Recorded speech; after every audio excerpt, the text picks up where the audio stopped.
and I was actually going to be playing another game today. I was thinking about it. I was very very seriously entertaining it. I was going to play Dawn of War 3 and self harm myself in front of everyone, I guess. But Steam reached out and corrupted the download halfway through while I was off having lunch, so it wasn't going to be ready in time, unfortunately. By unfortunately, I mean probably very fortunately. So we're just gonna be playing Gor'rock. We'll assuming Steam lets me download the game, we'll try again next week. So let's just get stuck straight in. I say that a lot.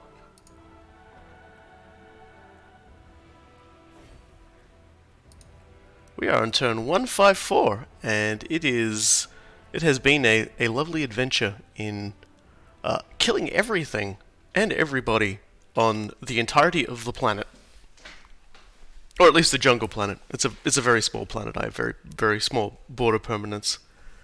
We've wiped out now, like the last episode, we wiped out the Dark Elves, we wiped out the High Elves, we wiped out the Empire that had, decided to turn up as well, and there's like one little tiny faction of Dark Elves, sort of on like a little island off the coast. We're gonna wipe them out too. They gotta go. Just gotta turn my mic down. I feel like my mic is screaming right now. There we go. I feel a bit better at that. Yeah. So we've got ourselves Gor'rock. He's just finished wiping out the last of Marcus Wolfheart's people. I always get his name wrong. We've got look at that beautiful spring of white we've got going here. And the only non-Lizardmen faction we really have here now are the Dwarves. We're on pretty good terms with them, but Master Mundi hates them. Master Mundi is probably going to kill them and wipe them out, which is very unfortunate. And Master Mundi, unfortunately, is my new roommate here, which is very unfortunate. I'm a little upset by this. I could definitely use a lot less of that. Please sound off in chat if you're seeing this. Everything's really quiet. I'm usually sort of seeing people talk a bit more, and I'm a little worried that nothing's working. It would upset me greatly if nothing was working. Thank God. I just needed one person to say hello.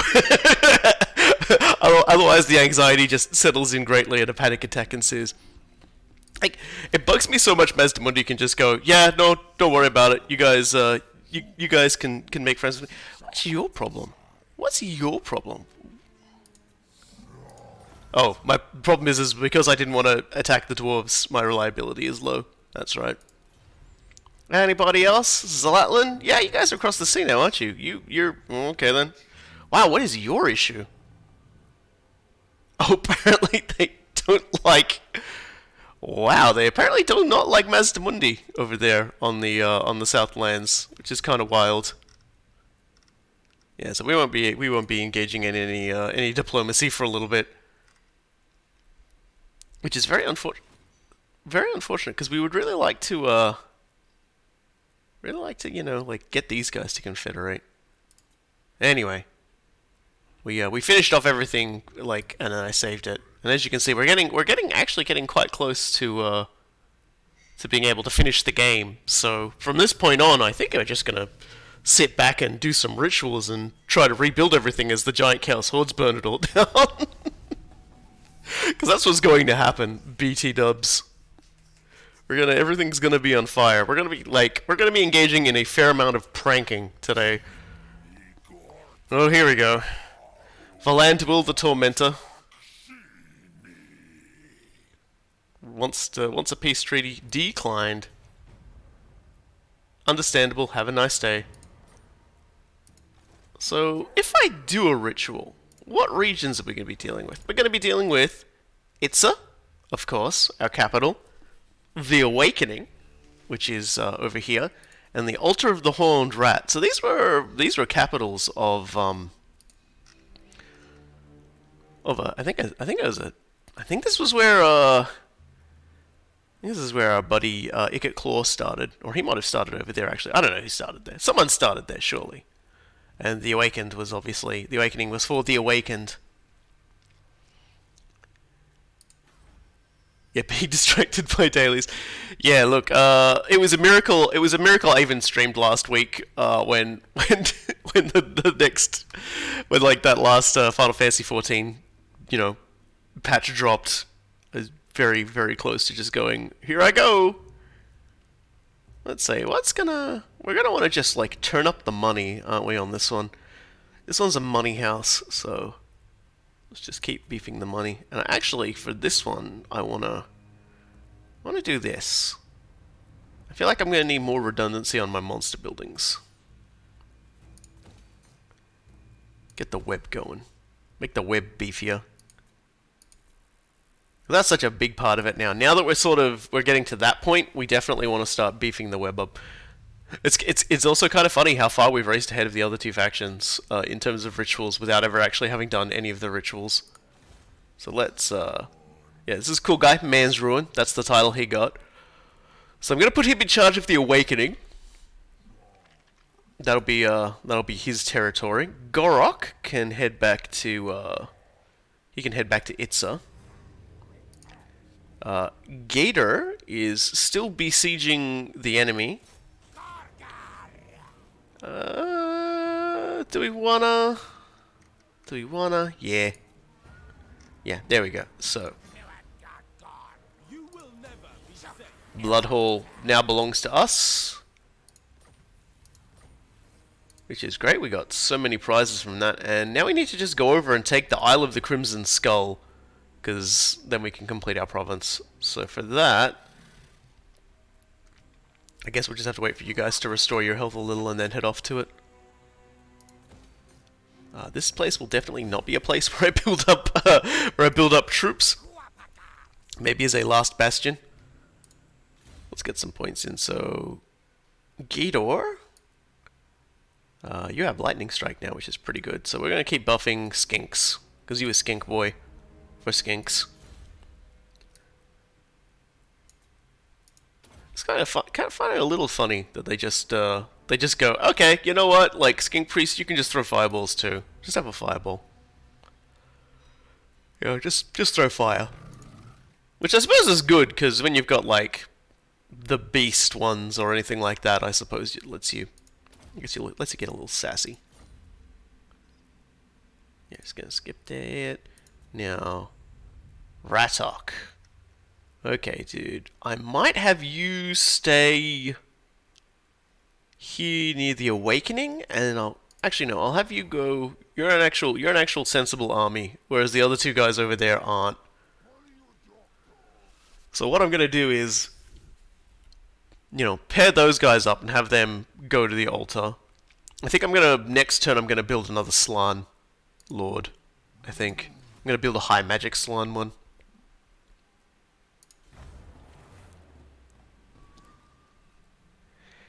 Just, double my frog power. Hey, Master Mundi! Haha, hi. Yeah, sure, pay me money for that non-aggression pact I broke. Thanks.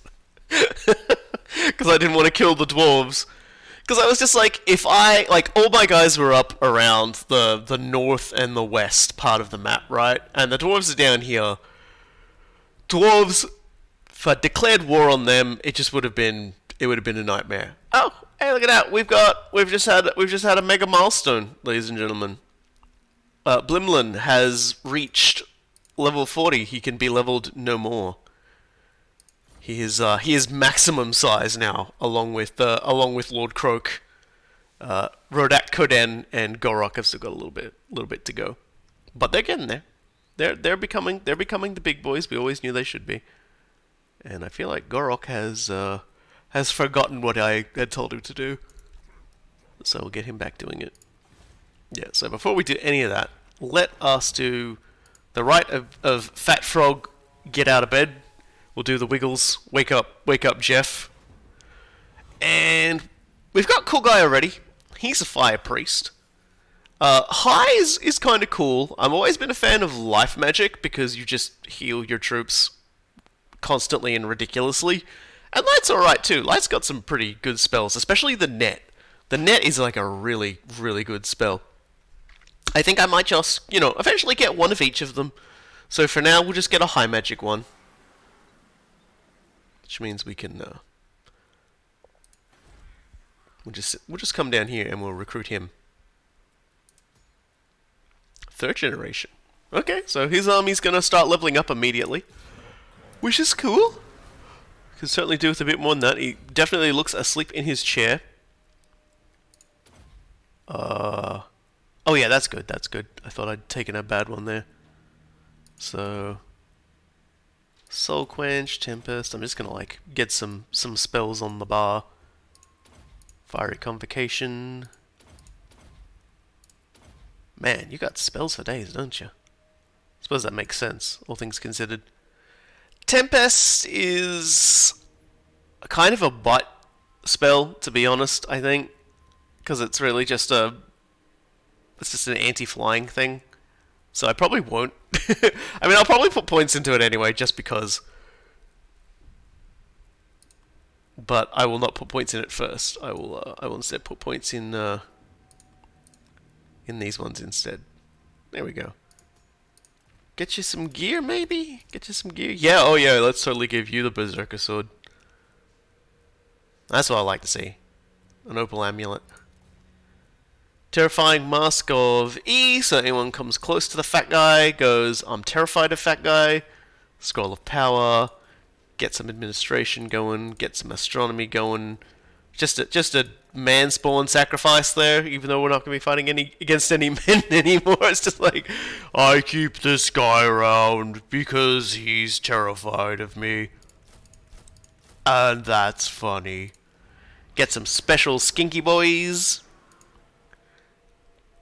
How are we doing on the rest of this stuff? Okay, good. We've actually fixed up our stuff, so now we can get Sacred Croxagores again. So I'm gonna get 2 of those. And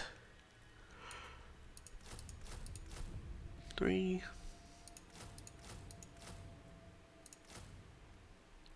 I'm gonna leave 2 spaces for a chieftain, skink chieftain, and something else.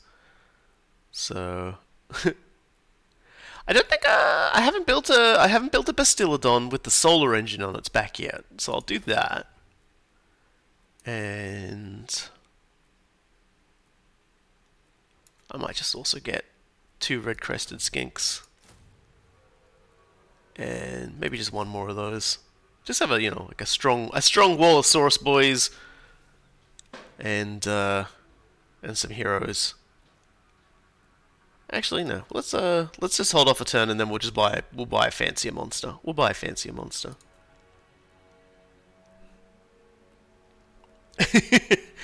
Well, we have the comment, oh boy, more lizards eating everyone they come across. We don't really have too many more anyones to come across. It's all just lizards here. I might send someone down to check out down here, because the Fortress of Dawn is just here, and there's literally, like, I don't think there's anyone there. I think that's free real estate. I love free real estate. Master Mundi will probably go over there as well and free real estate it.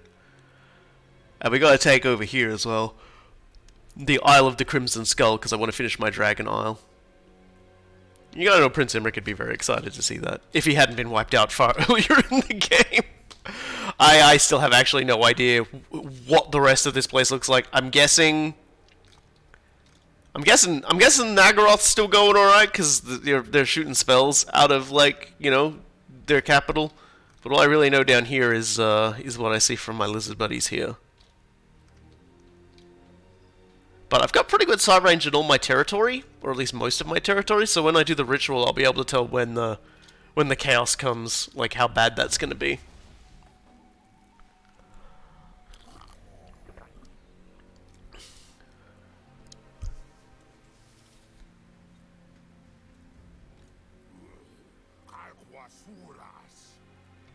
Get everyone moving back into position now. We're gonna get ready for the ritual of Plark.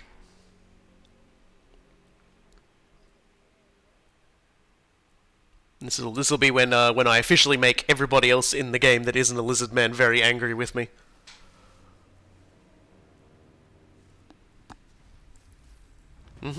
So yep, bit more money from fighting and winning.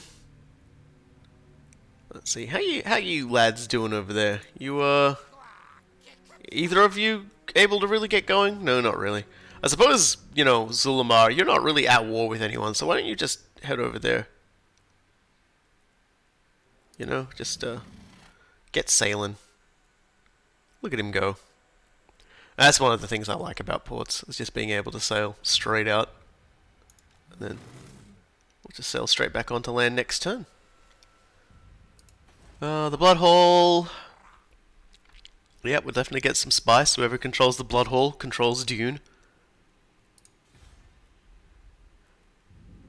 I think the thing that saddens me the most is just how few pranks we're going to probably be performing against like the civilized nations. We're just going to be like endlessly pranking, just going to be endlessly pranking everybody else. I might actually remove that one. Boost that one, at least until we get to there. I love some of the art. Like, I don't know if y'all can really make out the details on that, but that's just like a really nice little drawing of temples with mists flowing around them. Like, even looking at it, you go, yep, that's a temple of mist. It's just like the art direction is overall fairly good in this game. They've had a few hiccups when like the last DLC came out, and apparently they like the unit cards were a bit stank. Hey, Rebecca, have you been watching Warhams with an emphasis on the HAMS? I suppose obviously no, I haven't. I feel like it sounds vaguely familiar though. Is it is it like another sort of similar to the Emperor's text-to-speech style thing, or is it a bit more like less of an overarching plot line and just more just like straight up like jokes? Same universe. I haven't, but I should. Clearly, I should, because I do enjoy a good bit of ham. Same universe, same good take. The tabletop podcast stream. I think I watched their first episode and just kind of fell off it. I'm not so great at watching other people do tabletop podcasts. I don't know why. I just sort of don't like keep watching them. It's kind of weird to say. Like it's one of those dumb Robokai brain moments where like I watch it for a little bit and I just sort of like start to tune out. Whereas if I run like somebody else's stream on there of just like playing a video game, I don't. And it's like it's not even specific to them. I've tried watching a few of the I think it's Arcadum, because a streamer I'm quite fond of. He made quite possibly one of the most hilariously cursed characters I've ever seen for it, and and like even then I was like I wanted to. But honestly, it's mostly just jokes and one-shots. Yeah, I don't know. Like different strokes for different folks. My brain is made dumb. I've definitely got a dumb brain.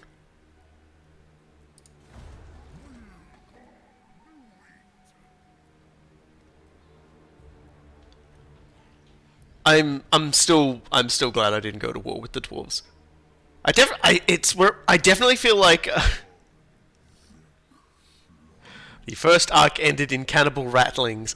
Yes, I do recall them meeting with all of like the rattling people at the start of it. So, did they make everybody become the rattling like cannibals? Are they cannibals because of them, or is that just sort of something they discovered that everyone there was in fact actually a cannibal? Or is it something you should like let me like figure out for myself? I say knowing that the time delay's probably already gotten me an answer or spoiler to it.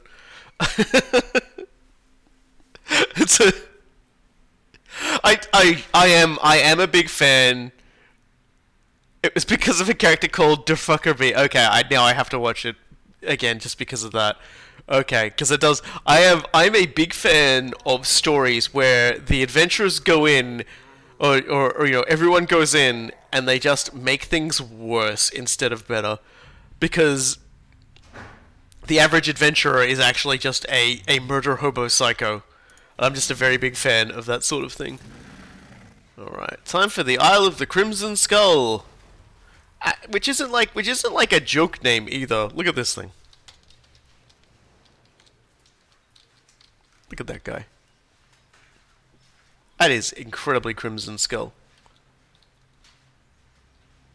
They should call it, like, that's supposed to be a dragon, I guess, for the Dragon Isles, but that just more reminds me of like a crocodile. They should call it the Crocodile Isle.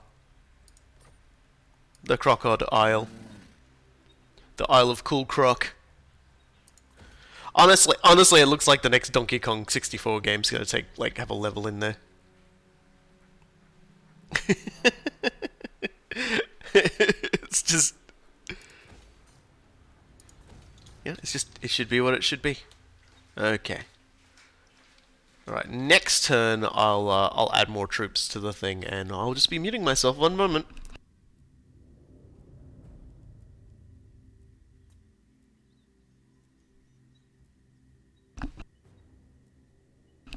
And I'm back. A lot of ripped pants. This, you've actually managed to, without telling me much, managed to sell me on, like, catching up on the podcast. It's definitely something I should probably do. I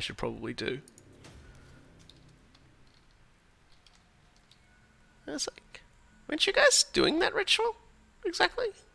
I know those guys were. Weren't you guys doing that one, or did you screw up?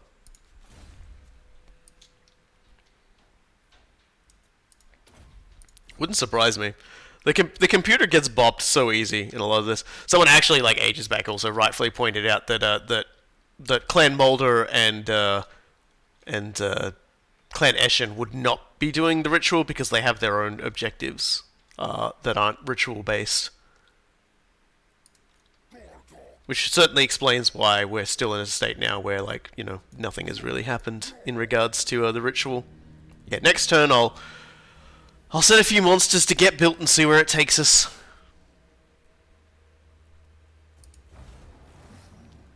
And then, and start getting those other guys over here so that I can start getting ready on that ritual. Yeah, we have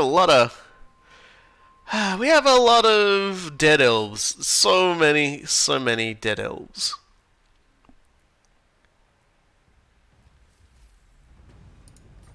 Some would argue not enough. Oh no, my income. I can't believe someone built these ancient pyramids badly. I almost really just like think about and like want to think about like ancient cost-cutting schemes that like like fucked up things in the in like ancient Egypt and things like that. You know, it's like, we don't need that stone. Let's just use the cheapest stone for our pyramid. Oh no, the pharaoh's gonna be angry at me. Ooh, I like this. I'm a piercing weapon damage.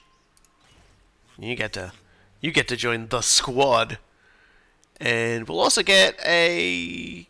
We can't get a Scar Veteran yet, but we are gonna build up to get one. So we'll just leave that space open for now.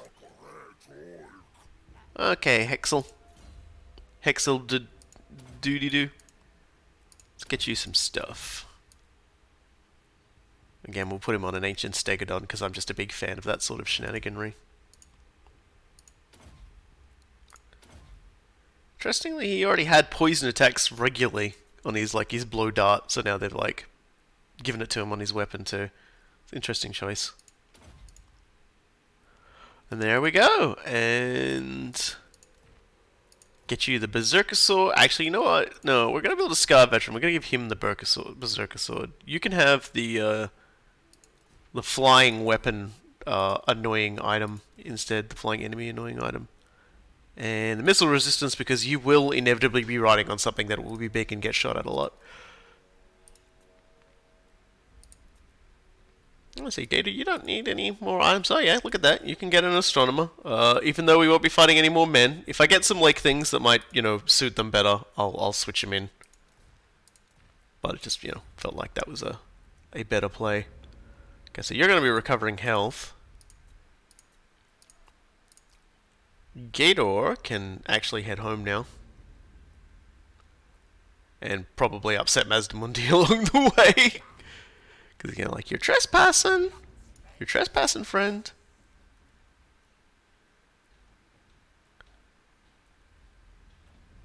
Oh, well, he's not freaking out too much, I guess. We'll send you there. So now we'll have, yeah, a relative spread, I guess.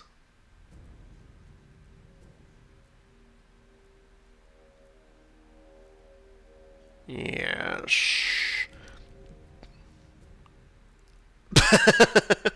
Yeah, Twitch is great with the on-time emails. You know, it's fine though. You know, I guess they do that. Just like they probably their server probably sends out like a trillion emails every day to let people know the stream is that there are streams happening. So it wouldn't surprise me if nothing gets sent out quite on time, especially since I haven't given them my details to like take money for doing things. Mostly just because I'm lazy. It's like I gotta sit down and like fill in details, like how to receive money, and it's like, but that's effort.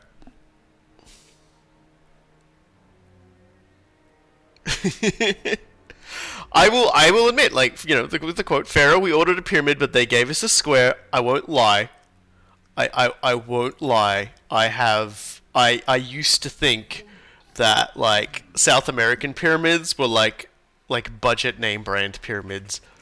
When I was little, I was like, oh, they were like they saw the Egyptian pyramids, you know, because somehow people in South America could see Egyptian pyramids, and went, oh, we can do that, and did it wrong. That was what my brain. That was what child me used to think. And then when I found out otherwise, I was like, boy, I'm glad I never said that out loud. And then I did to a stream. Look, child brain is the most powerful brain of all, because yeah, Aztecs just got ripped off. Oh dear.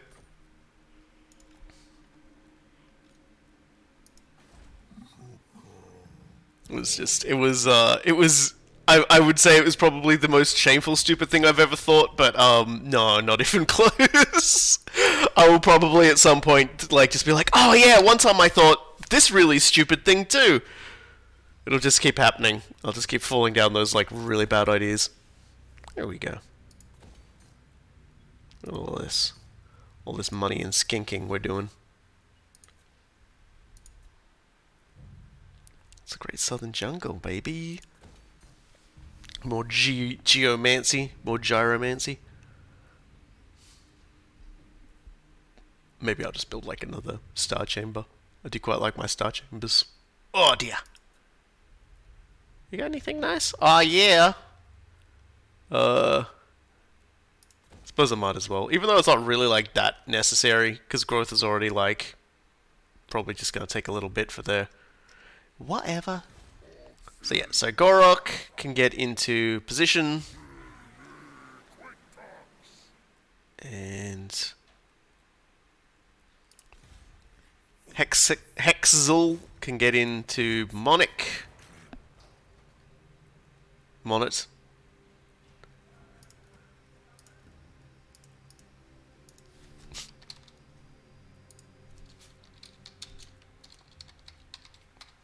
I apologize for absolutely fucking nothing. I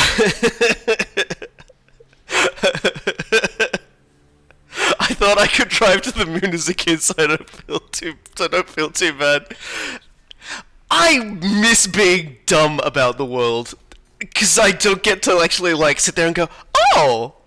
That was like my favorite thing as like a lot of people would be like ashamed. They're ashamed to learn the things they know are wrong. But for me, it's like growing up as a kid, I was like, oh, that was like my general response to learning something. I must have been like the most annoying child to teach because I would say something absolutely stupid and then you'd be like, no, it works like this. And I go, oh, that's okay. That's cool. I like that. So they built their own pyramids that just, but we just call them pyramids. They just did their own thing. They didn't like, they didn't have budgeting problems from Egypt. They didn't hire like a terrible Egyptian architect.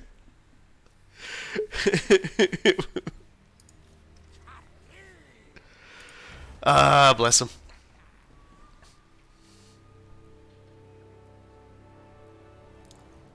I think even as a kid, I was in the Games Workshop one day and said, "Would an orc be smarter if it had two heads?" And everyone just like looked at each other and went, "It'd start punching itself, kid. It would start punching itself."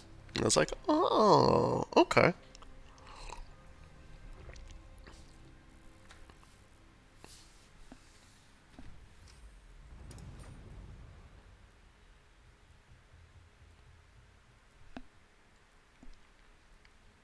Nerds are really bad at dealing with children, I've found. at least Games Workshop nerds are really bad with dealing with them.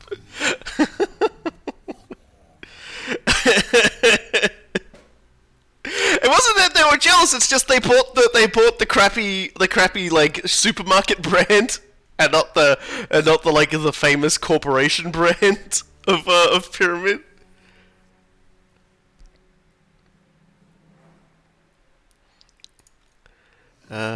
Dear. It's just pyramid.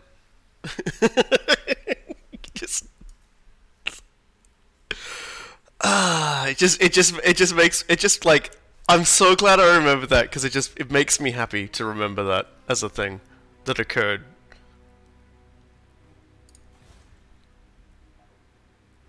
It's making everything bigger. We're really just like now waiting for the return of Skink Boy and his incredible skinkness.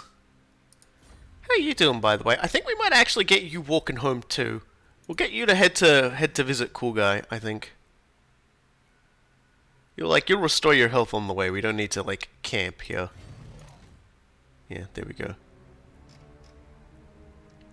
And we'll get you over there. I want you there quick as can be.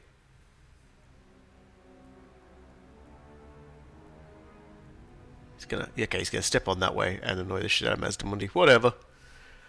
As long as you heal up, my friend. As long as you heal up. I guess breaking all the other treaties didn't break our military access treaty. Or he, like, reinitiated it fairly quickly and I forgot. You think that would be the deal breaker? Well, humans are a pest. Yeah. It's just... I'm just imagining a skink lifting up some floorboards, like just like looking, just like going, this floorboards looking a little rough, lifting up, and there's just all this like this giant pile of like human babies writhing like maggots under the floorboards, and the skink just like being like, "Hello, Lord Zlotk. You want a defensive alliance?" I mean, yeah, I think at this point we can get away with it. Immediately as I say that, like, across the sea, the Lizardmen are now fighting the Dwarfs there, too. Uh-oh. That can't be good.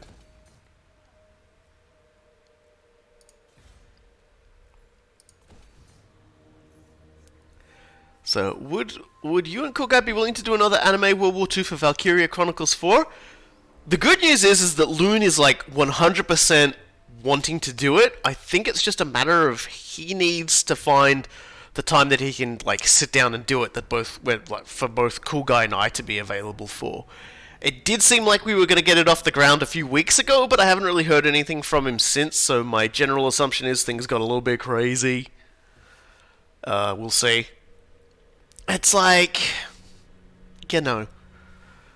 it's a thing. Like, I'm down for it. You're down for more Cool Guy ripping on anime. What about me screaming about trees? I've gone back and just watched that sequence time and again, and at no point have I gone, man, that was cringe. Every time I've just gone, he's right, Old me is correct. That whole thing was stupid. The Japanese just have really funny ideas of what exactly a treaty is. I guess I guess there's supposed to be rules of engagement, but it's just like at some point you've just got to accept. You know, you've just got to accept. Dear, there's just so much. There's just so much that like I can suspend my disbelief for. But when you try and convince me that like, oh, you can't go, you're defending yourself against an enemy attack. You can't go across the border and like damage one of their like supply depots. Your faction is weird. They don't believe in Skaven, who they regularly fight, and are kitted out to fight humans who no longer exist. I mean, look, we're just keeping these guys around as a sacrifice, because you know, on the off chance that some humans do pop up. Now, keeping in mind, of course, yes, we are fairly certain at this juncture there are no humans left. I think every single human. Okay, good. Master Mundy's back on with me again. Pretty sure, like, there's no human factions left. There's like, because on the Vortex map, there's three like Empire human factions. There's the Lost World colonies, which are up near Mazdamundi, and they got wiped out. There's Wolfheart, and we wiped him out. And then across the sea is Sudenburg, the Southlands thing. I don't know if they're still there anymore, but I'm gonna venture to guess they got wiped out. It's just a general assumption I have. Oh no, they've started their opposing ritual. We probably should work on that ourselves. Raise or sack the following. Yeah, we're gonna get a lot of raising and sacking settlements, things that we're just not gonna like fulfill because, like, that's just not important to us right now. Like we're building up to get ready to cast more spooky rituals, and that's the big thing here. And I'm not gonna do it till all of my troops are in place, because the more rituals you do, the more big waves of angry Chaos Boys come marching in, and they're jerks, and I don't want to have to deal with that without full access to all of my troops. Because they will destroy a lot of things on the way, and I gotta be careful, because Mazdamundi could sweep in and like colonize them behind my back. He'd do that. The stream title is not a joke. He's the worst roommate. He's solving all of the DARPA. I actually got, and this is not, just gonna say now, this is not me throwing shade at the guy who made the comment, but I did get the, how can you not be good at the dial puzzles? They're easy, just use your brain, 5-head, sort of thing. And it was just like, just imagine a little skink standing there, and he's got a whole bunch of like little old one puzzles in his arms. And he's got like a dice one. He's got the find the non-matching piece one. He's got the Sudoku ones, and he's trying to balance them. And he's like, you just don't understand. And he turns and starts to run, and he trips on the dial puzzle, and he lands face first in the Vampire Coast Ron Owl riddles. And that's me. I'm sorry. I could not shift it in my brain in the correct direction. Oh my god. What is it? Sweet Christmas. What the hell? Everybody's just turned up. Look at this. Are all the Astromancers and Temple Keepers just bored now? What is this? Guys? Like, were you on special? Or did you hear the skink has tripped over the doll puzzle. Let's get him, boys. Now I'm the new leader. I don't think I'm ready for a star skink. The slan has fallen! Now it's Star Skink!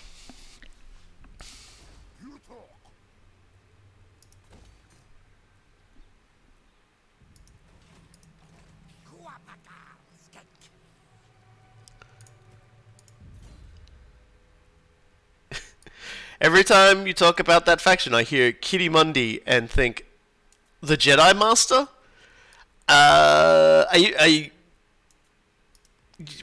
I'm guessing you mean whenever I talk about Mazdamundi?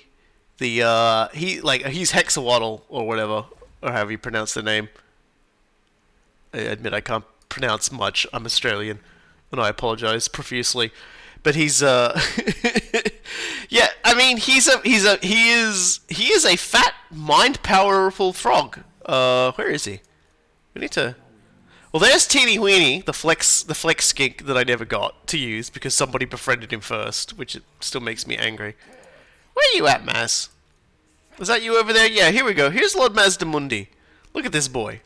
Look at this absolute chonker.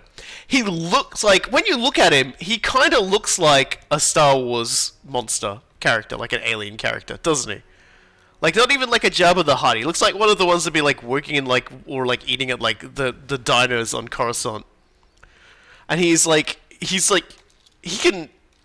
so, that poor ancient Stegodon is just dying.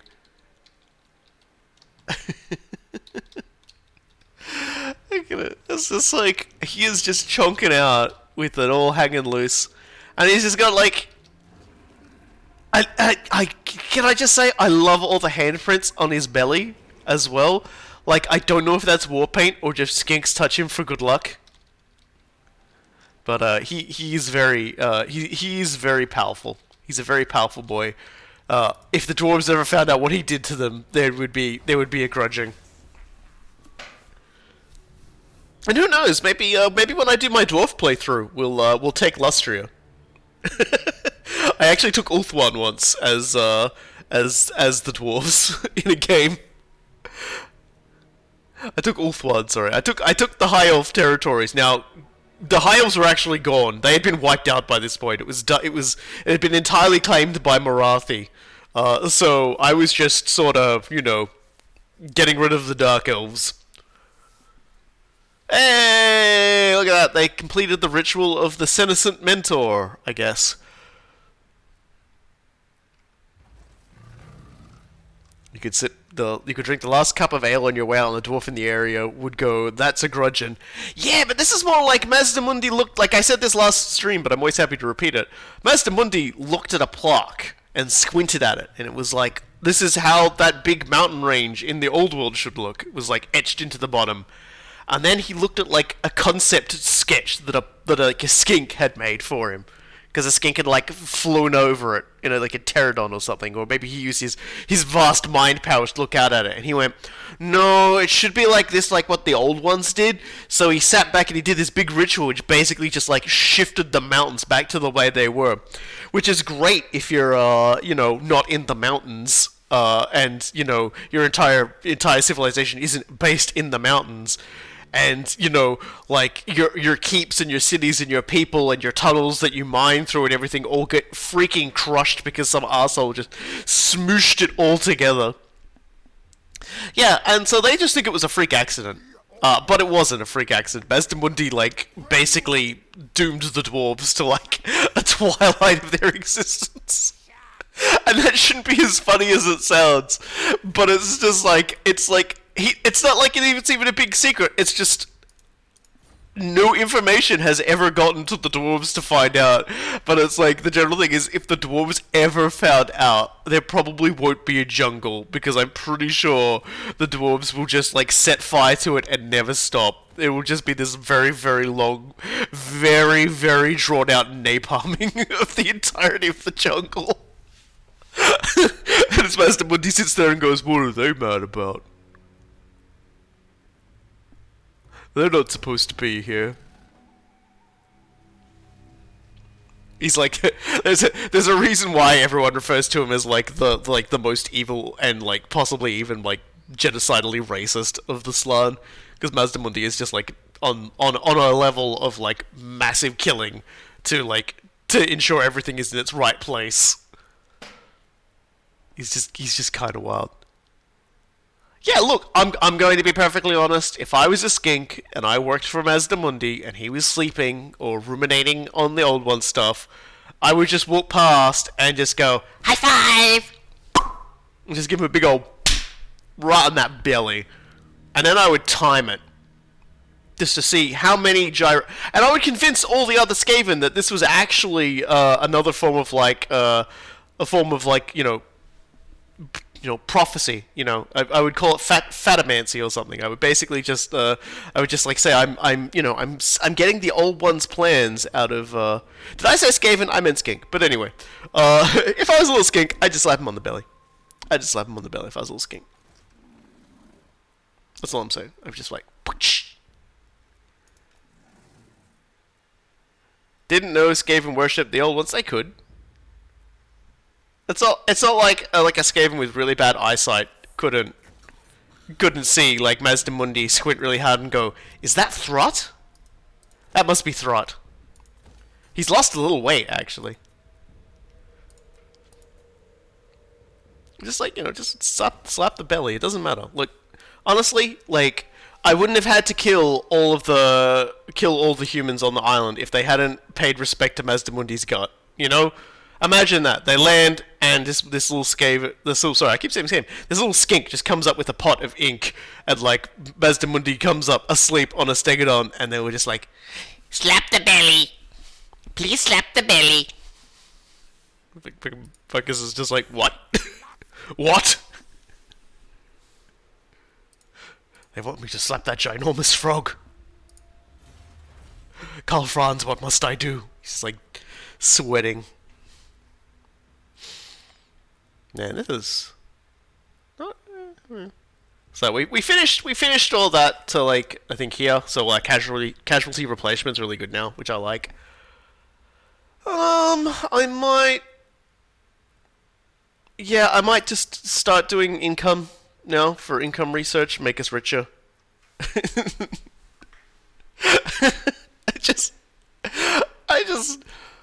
I think Mazdamundi would be a lot more approachable as a Sladlord if everyone just gave him a good old belly whacker. That's all I'm saying.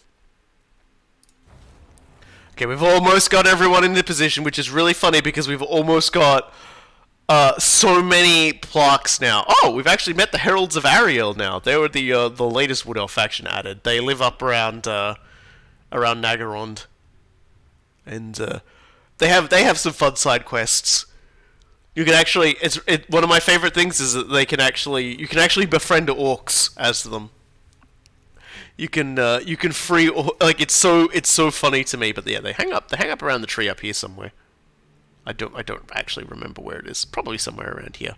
But they have a quest line that you can pursue when you're trying to fortify your tree, and you can choose to either make nice with the Dark Elves, because Wood Elves and Dark Elves aren't really on bad terms. Both of them agree that the Phoenix King is a bitch, so they're like, they can get along when Marathi's not ruining everything. But and this is kind of a bit of a funny thing. Or you can choose to free the orcs that they're trying to use as slaves, and then you get like I think it's Orcticus, basically a Spartacus orc. He basically starts like trashing the Dark Elf stuff, and every so often he's just like this orc is aware you freed him, and he's just like, yeah. like he's fully aware when you like help them out. Like he like waves to you as he leaves, and like every time you hear about like orcs like messing things up in the Dark Elves land, they're like, you wonder back to that orc that you freed that one time, and they're just like, yes, that was probably me. I probably did that. Money. We should actually. Yeah, let's speed up some more research. This actually ambush success chance for local armies will probably come in excessively handy when the Awakening is the target of like chaos raids. Because we need to prank some boys. And Kugai doesn't have lightning strike. I went down the magical tree for him, so he doesn't actually have lightning strike, which means that if a lot of chaos guys spawn up here, I'm in trouble. I have to ambush them. I have to engage in maximum prank. Yeah, he's nearly there anyway. I think Zulamar's got lightning strike, but. No, he doesn't. He's almost there. So yeah, these guys are just gonna have to be very careful.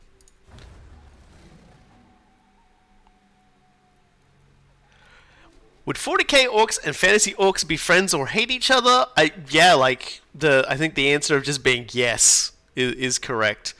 There's not really a huge amount of difference between a feral orc and a fantasy orc, in all honesty. It's just like, except maybe like the feral orcs are like slightly more technologically advanced.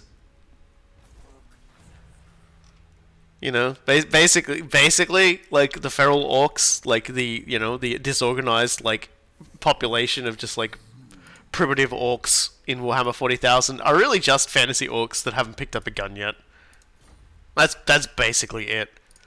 You know, like if a Warhammer fantasy orc picked up a gun, they'd know what to do immediately. They'd just be like, yeah, I got this. I understand this.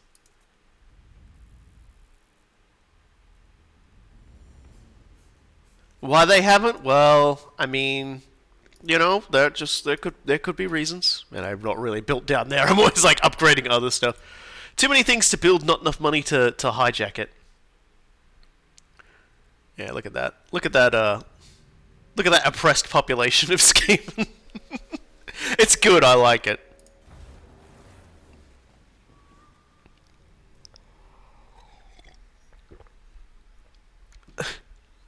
I like the premise that a fantasy orc 40k'ing their way up becomes too civilized for the 40k orc.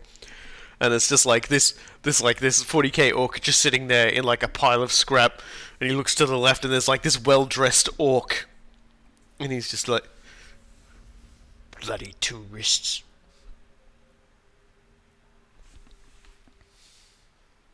Mucking up the neighbourhood.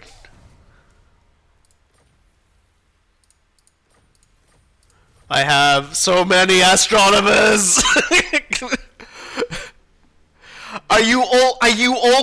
Okay, I think I know what's happening. Is these guys that we're getting, they were all slapping the belly and they've been exiled. That's what's happened here. There's been like a mass exile because people have been slapping the belly and they're getting fired. And the Temple Guard haven't been preventing it, so they've been getting fired too. It's just been like a whole series of just like employment terminations. Yeah, like the fact I haven't built this is kind of like pathetic. Let's build that. Because I mean, Dread Saurians are fun. We actually have one in one of our armies here. Who's got it? Who's got the Dread Saurian? Yeah, there we go, Ratok. Dread Saurians are very fun. I'll have to make sure whatever battle we fight, I show those off. Almost there. Almost there. I think, yeah, I'll just get him close to it so then everybody has a full deck of movement. I'll save the game, and then we'll get going, because at that point it's... Oh no! The Drowned are one of the Vampire Coast factions. It's led by a character who is completely uniquely made for the setting for Total War Warhammer 2. The Cleostra Direfun, which is spelled Direfin, and her story was that she was a very obsessed Bretonnian opera singer who was on her way to perform for the Phoenix King of Ulthuan. A very amazing, impressive honor by all accounts.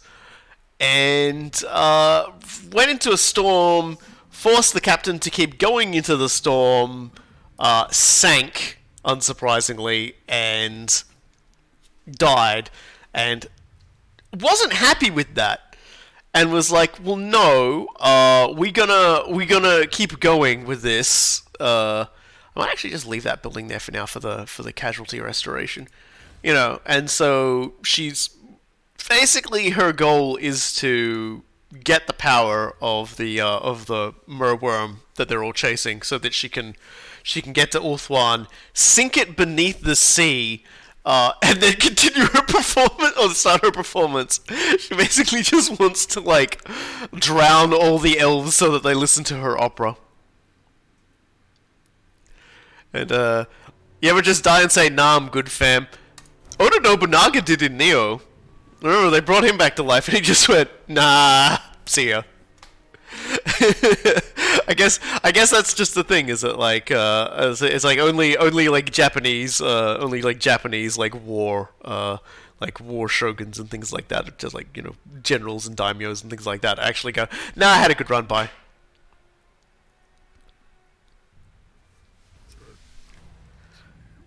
All right. Time to save this game. We are now in a pretty solid position to commence the ritual, which means 10 turns of trying not to lose everything. So here we go. So the ritual of rumination will be in progress. We will get minus 10% upkeep for all of our armies, so it'll be a great time to just like build things. And recruitment will go up. Don't really think that's that necessary right now. Before we begin that ritual, we'll also get the Rite of Resilience going, because what that'll do is that'll just make everybody a lot tougher. So there we go. I won't lie, the Nation of Nippon being put in Total War Warhammer 3 at some point would just make me squeal really, like, embarrassingly. But particularly because there's so little lore about it, they could do whatever they wanted and just make some like wild Oni filled faction of fun. It's just like so little about it. I love it. All right, so let's get this ritual going. The ritual is underway, my lord. Even working together, it will take your great adepts some time to complete. I guess they changed where it was going to be happening. The ritual's power that the great vortex itself distorts under its pull. Yay. Be wary, though. Okay. For while the vortex is weakened, the forces of chaos will slip into this. All right. Ready your defenses, for they will doubtless be drawn to the ritual. Okay. So we got one mob coming from out on the sea.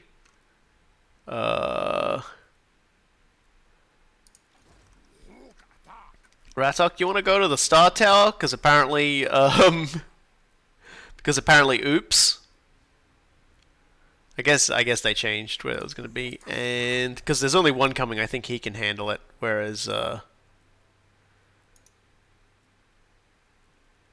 Gator should get rolling down this way, and Gor'rock can get going down there as well.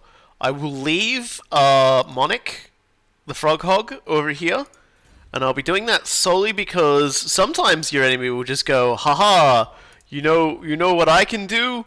I can summon an intervention army to burn your city down. So we'll just hang out and wait and see. Because I'm still not entirely certain they won't, engage in some pranking japery of like an intervention army. Because I could send one. Like while the High Elves are doing that ritual, I could just say, "Hey, fuck the High Elves. Here's $5,000. Send a large army to mess with them." But I'm not going to do that because it would declare war with them, and I ain't ready for that yet. So let's just hold here for a moment. Let's just see where life takes us. Yeah, Japan is just simply called Nippon in Warhammer Fantasy. It's like way off past Cathay, past Ind, which is India, and just sort of off the coast there. It's its own thing. Yeah. See, so this is a thing that happens. And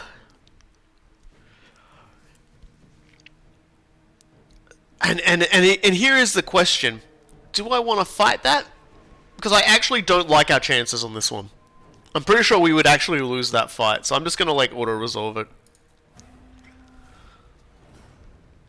Comes pretty close on the auto-resolve, but the Hellstorm Cannon would have just shelled us to death. I'm pretty sure they've got enough melee troops to overwhelm us. My cavalry and my flyers and stuff just wouldn't have been able to get through, and Chaos Spawn don't break. So they're gonna cause me all sorts of trouble, but I mean, this is kind of what happens. Auto-resolve is really unkind to Chaos. The actual battles would have definitely been more in their favor, I think. Yeah, so this is kind of what I was expecting. It actually did us a bit of a solid there by by how much damage got done to them, and I'm just a little concerned that Mazdamundi is going to send his dudes down and like take those, or the dwarves are going to come down and take those. I don't like either option. So, where is the last guy? The last guy's around somewhere. Here he comes. He's taking ocean attrition. He's like the weakest one! And he's going for like the most well-defended one. That's amazing.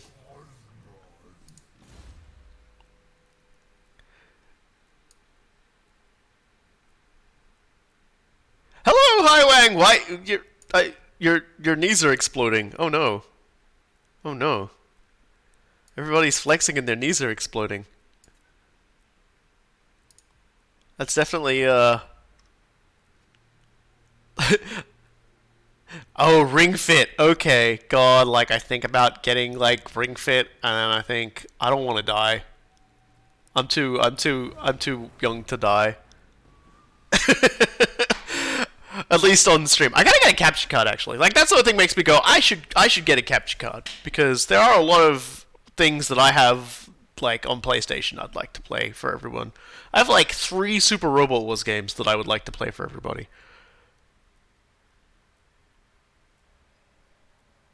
Huh? Are you? What? Who are you? How long have you been there for? What? What even is this? Is that... Wait, what? Hold on a second. Where'd you come from? No, we're not teeny weeny, unfortunately. Isn't that... Am I dumb? Isn't the Spirit of the Jungle faction Nakai's faction? And if it is... Yeah, they've just come back. Somehow. Guys? Are you back? Nakai? Where you been? Dude! Get in! We got Nakai! Yeah! I don't even know what just happened! But our boy is back and we got him! Yeah! Nakai is like... He's like the he's the biggest, coolest crocodile in this entire freaking game, and... How you doing? Yeah, we can totally just build him now. Hell yes, we will just build him now. Don't mind if I do. Hold on a second. Sorry, whoever you are. Let me find out about you, and fire you. You're fired. Wow. He suicided. Nakai suicided on somebody way earlier in the game, and I was like, well, guess that's it. We're not getting Nakai now. That's a shame. And then he just instantly returned. I don't know why, but he's returned to me. Look at this boy. Look at this lad. This large, wonderful lad. We gotta get him. You get the crazy sword, dude. You get the crazy sword. He's like, ah, I'm so happy now. Let's just give him all these weird unemployed skinks that I've been bombarded with. I have so many unemployed skinks.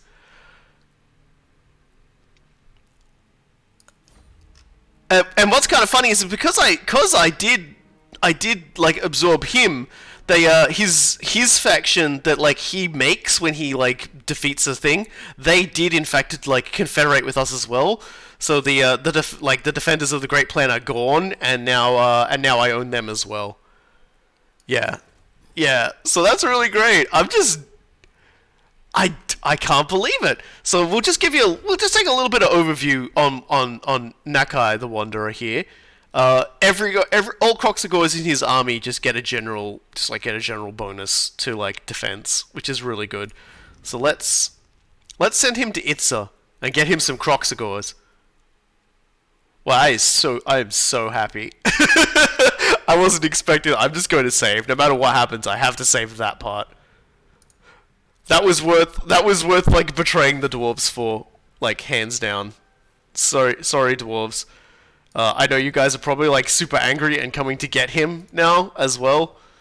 But well, I'm sending Monic the Frog Hog down to help. Okay, so Forces of Chaos, absolutely not interested in fighting, which is very unfortunate for them because they do not get a say in this.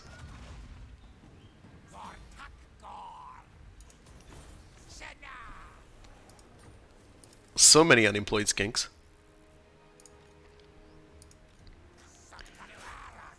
So let's just run over here for a second.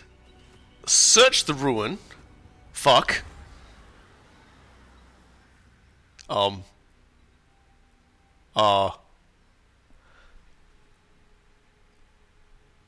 So, okay, so, looking at it... No! He's already writing another comment! I'm sorry! I'm so sorry. Okay, so I'm gonna use my gigantic skink brain here. I'm gonna look at this. I'm gonna make it so that skull is turned to the right. Right? So, like, I need that skull to be upright, which means that the red one pokes directly down, and maybe it's those two? Is that an option? It is, in fact, not an option. You guys can't see this, but I'm actually like, trying to line it up with my hands. Oh, wait, no. Like, I can turn the other one too, can't I? Oh, fuck me. I just can't do... I can turn one dial with my brain. I can't turn two dials with my brain. It's like... just...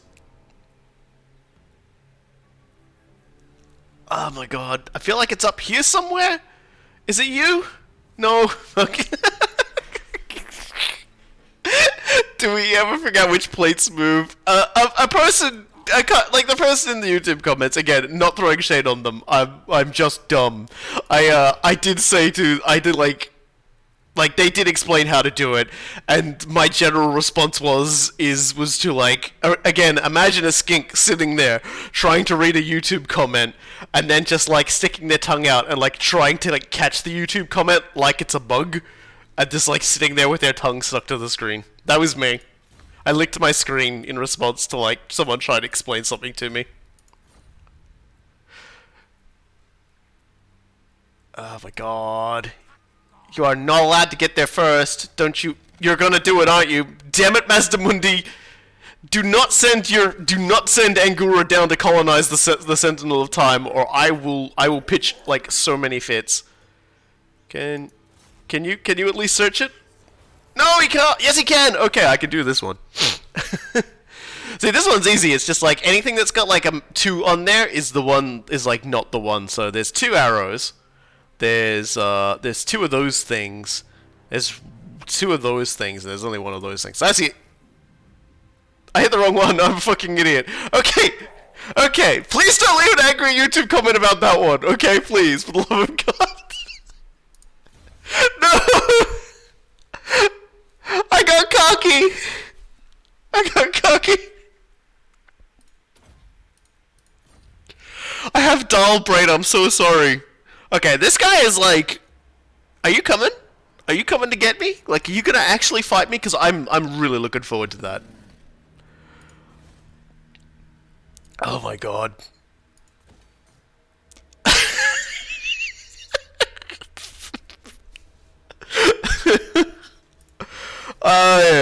I have shamed myself completely and utterly today. I have made a very large meal of it today. I'm just gonna build my Is that the Temple of the Old Ones? Yeah, okay, so I'm building a Temple of the Old Ones, so that's good.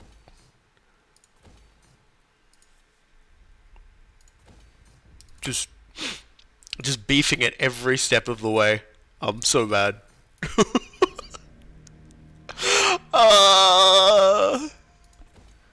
He's gonna take that other one too, and I didn't even get anything out of it.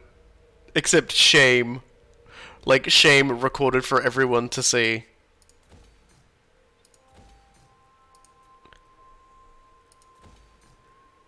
Okay, well I've just spent a whole lot of money on infrastructure in the midst of a ritual war, so this should be good.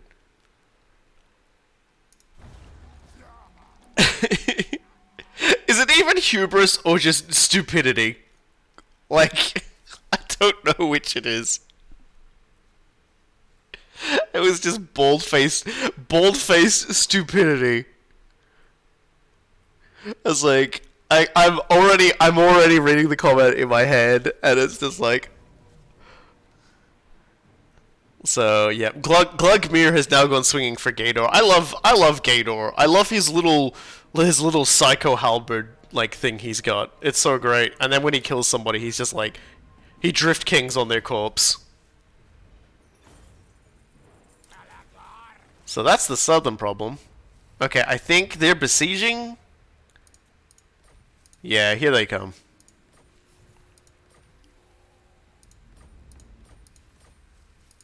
Oh, I got some Astro. Oh my! Would you stop? I have so many Astromancers. Some of them do things like there's two different kinds of Astromancer as well. Oh no, it's an Astronomer and an Astromancer. They just have the same picture. It's just wild. Oh, I'm so happy that we got Nakai as well, and they haven't screwed his skills up either, because these are all things I would take. Like, this is the big important thing. Because he died at level 7, I can grow him how we need to. Which means that, you know, like, obviously, Lightning Strike. That's useless. But, you know, like, and get points into Croxagores and everything, because usually, like, they'll just fill the army, like, with crap and just put points in. Like, I'm dreading seeing what Mazdamundi looks like. High Elves are near the end. Yeah, but they don't. I wouldn't worry about that, because one of the nice things about this game is when the enemy factions start the final ritual, about halfway through them doing that ritual, you can like defeat it by going and fighting a battle there with your army, and you're joined by a bunch of other armies, and together you beat them up. And then when you beat them up, they can no longer do the ritual anymore. So you basically take them out of the game, and they're no longer a problem. I've actually, like, played a Lizardman game where I didn't do any rituals and just beat up everybody who tried to win the game via ritual. So, you guys are raiding there, right? What if I move here? Yeah, sorry. Monarch the Hedgehog is about to get himself into the Book of Grudges, I think. He's very much on the way. Get you a fan waiver as well. Ratok is in position. Yeah, cool guy is like just gonna sally out and kill this guy. I've just got so many. I don't even know what that guy was hoping to do. Maybe he was just hoping the siege would be able to last for 100 years, and I somehow wouldn't siege break. So he's dead. So I'm pretty sure we're in pretty good nick. Oh, the Blade of Realities. That's a name. Until he gets his, Where is he? Where are you? Oh, right, Blimla needs to hop in. He took it, didn't he? Fuck! I knew he was gonna do that! Gor'rock, how long will it take you to get there and kill dwarves? Okay, not long at all. Go kill dwarves. This is my therapy now. Wapaga. At least we got that place back. And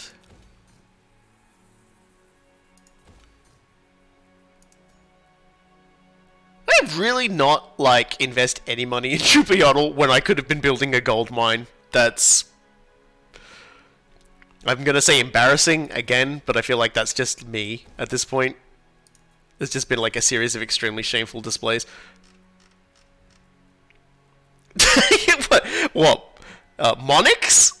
Did you only just realize Monix's name? This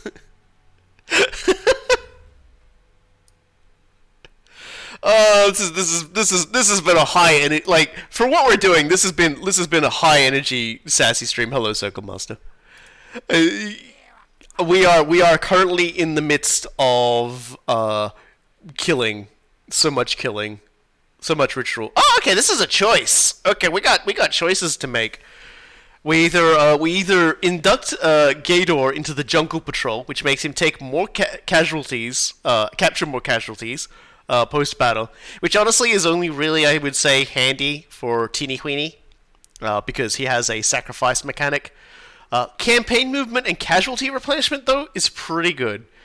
But there's also the Dexterous Warrior, which makes all of my skinks have more speed and missile resistance, and also gives him more melee defense. Or the Temple Builder, which is basically just a local province buff. So, as much of a muchness here, I don't really feel like missile resistance is that big of a deal, except for like red skinks. Have you missed any good pranks? I have yet to prank anybody. I've established a prank on the dwarves. I think I'm gonna go with Jungle Patrol, and because mostly just for the movement buff and casualty replenishment. I'm actually quite fond of those. So that locks out the other options, and then after that we can get these ones, which are kind of cool. This is where the good buffs are. So yeah. Yeah, I have very harshly pranked myself on multiple occasions now. My tiny we're gradually gathering that my brain is not big like the size of a Croxagore, but big as the size of a Croxagore's very tiny brain. So let's get that alignment of crafting back. Anybody else? But we did get would a skink leader be a stinker? He'd be a skinker, I'm afraid. The stinker is basically whoever gets set on by the Slan. Let's get Tuatara up some more. Get some missile and magic resistance, I guess. We did, Circle Master, we did get Nakai though. Nakai came back and immediately confederated with me because the dwarves were very angry at him and the dwarves were very big. So we've got our boy, and we're about to give him the Blade of Realities, which will significantly boost his weapon strength, give him magical attacks, and boost his armor piercing. He will eventually get... no, he won't. So he will not get a special weapon, so this is good to have for him then. Having the Blade of Realities is actually pretty good for him. It's not. I mean, I guess it's a false mustache. You could also say it's just a nose guard. You know, like I remember we had this discussion.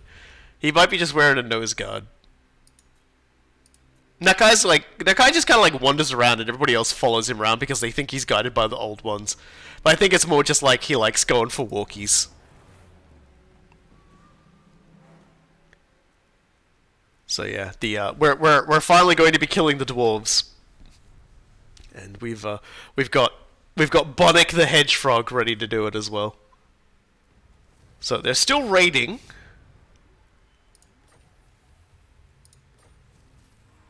but I'm just not. I feel like if I move in on those guys, they'll probably counter prank. They'll probably just run backwards. So, what I'm going to do instead is I'm just going to run over here. I'm going to park myself in these bushes and snicker loudly to myself. Okay, so Nakai, get into your spot. You're going to get rid of all of these losers. I do not care for Cold One Riders, so we'll get rid of those two. And we'll get rid of these two guys as well, actually, because we don't need cohorts. No cohorts required. We will get you... So, we'll get you some Temple Guard. We will get you some Chameleon Skinks. And we will get you two Dreadsaurians. Okay, I can only build one. The game's just like, no. That's a feral Dreadsaurian, actually. I don't want that. I want the Dreadsaurian. This one has like a Howdah with stuff on it. And then next turn we'll just like fill the rest of your thing up with that, and maybe get you a Skink Priest for magic as well.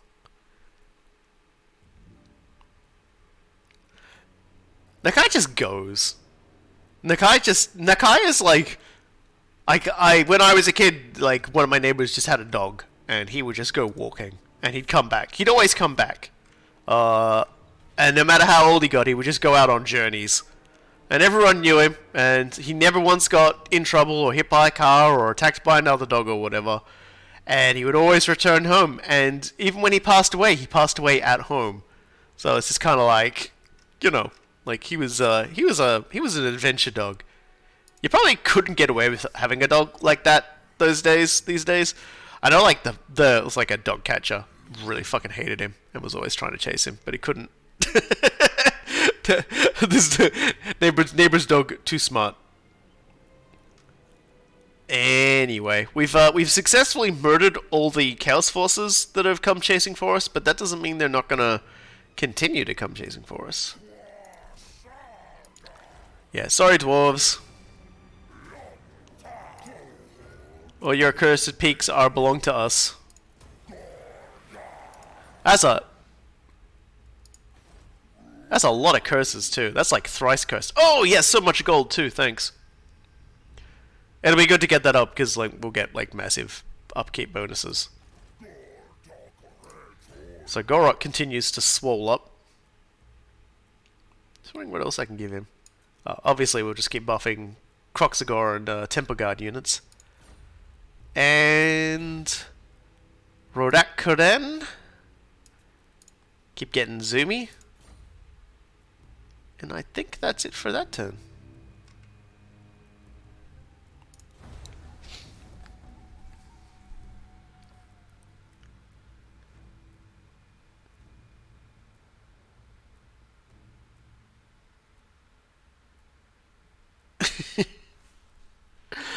It's the discussion in chat going on about trying to win a 4K game, any 4K game it seems, with only one city / planet, 4K 4X game.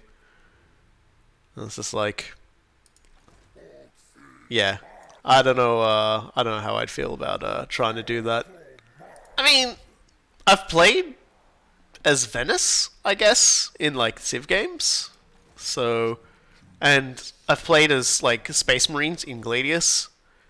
But they're kind of, like, built around that. Whereas, like, I'm guessing the challenge is more for, like, other stuff.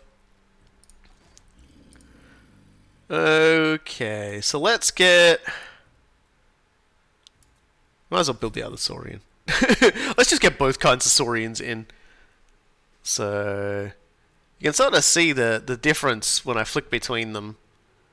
Like in terms of usage, the Sacred Kroxigors are just a straight up upgrade. So we're just gonna like fill up the rest of the army with those, and purchase for ourselves. Well, we need one of those guys for Blonic. For Bonic. We'll get Dicky Dick. And we'll send... It's a very unfortunate name you've acquired there, friend. And before I level him up, I'll just buy a priest. We'll get a Heavens priest. I still like Heavens. And we'll give him cunning. Yeah, Monic. Why do I call him Blonic? I think Blonic's like a joke name I've seen for like Sonic the Hedgehog once, like an off-brand Sonic the Hedgehog. And I just sort of went with it. My brain is definitely a just go with it kind of brain.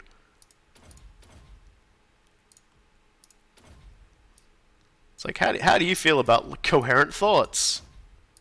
Love them. Never seen them before in my life. Oh.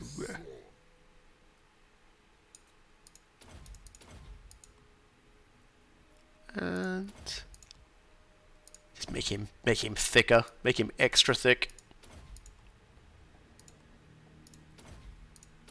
Yeah, so he's already a pretty chunky lad now. There we go. You can have the Berserk sword. That thing has already been passed around to several people who have never used it, so please enjoy.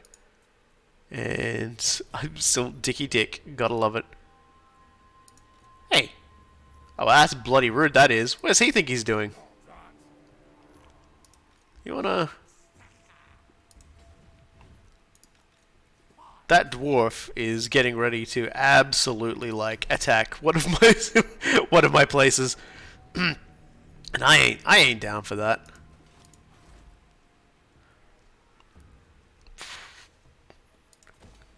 Let's get the defenses going.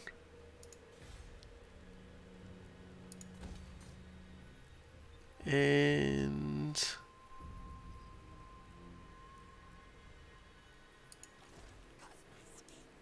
yeah, there you go, buddy. You get yourself the Diadem of Power. Oh, that's cool. Sure. I'm sure you'll like that. And all that other doohickey stuff as well. Okay.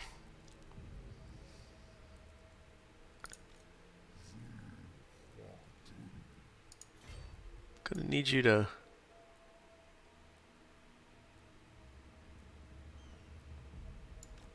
Just go over here. I just get the feeling he's gonna try and, like, move up towards there, or even head towards Nakai over there, who is not gonna be ready to fight for quite a few turns yet. So I gotta get all the rest of my boys into position and just, like, beat his skull in. While Gor'rock gets ready to just, like, do like a run up from behind and a massive dunk.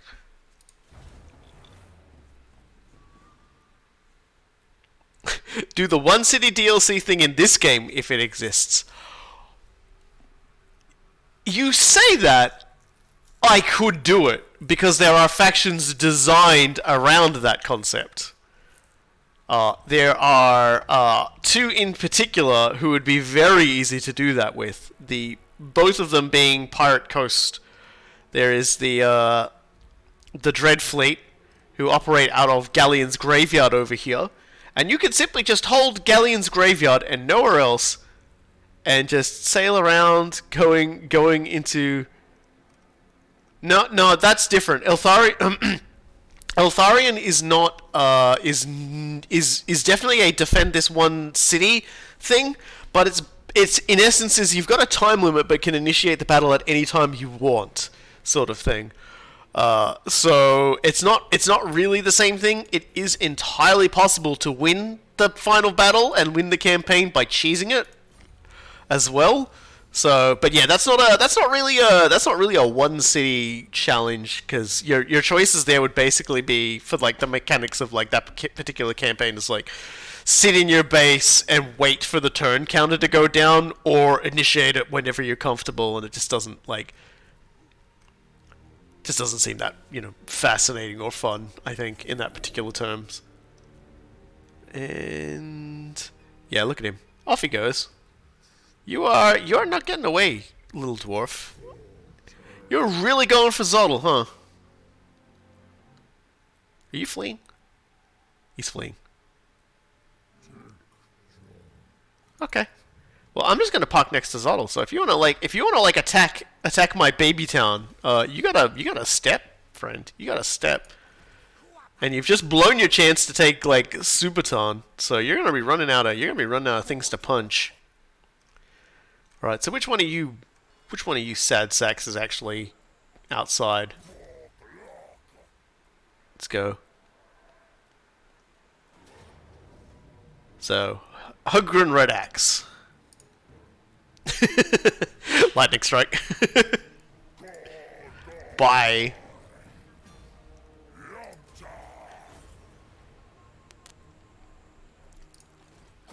Easy peasy, as they say. Easy peasy set into CG.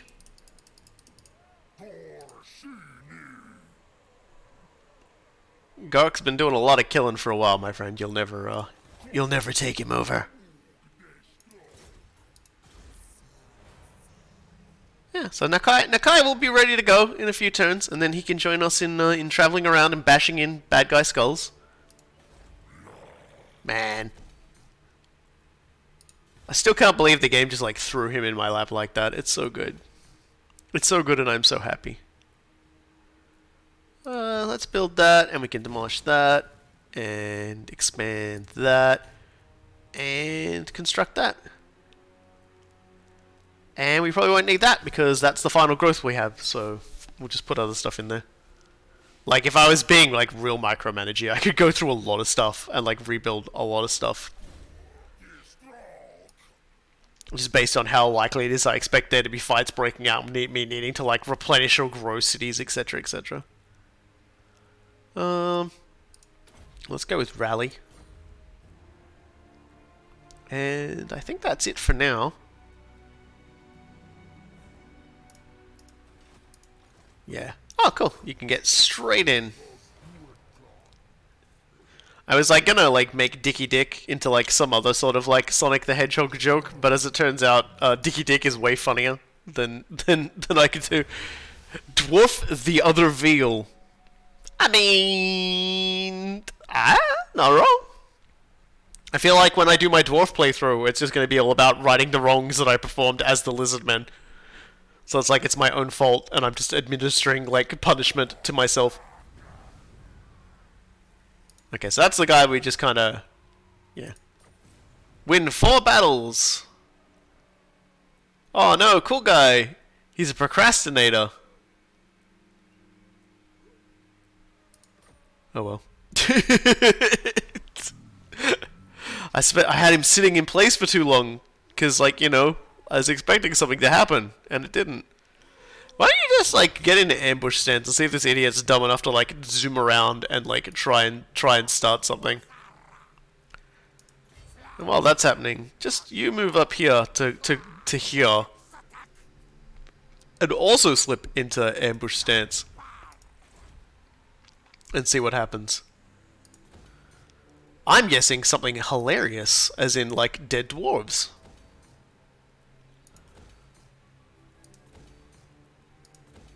And I'm rarely wrong.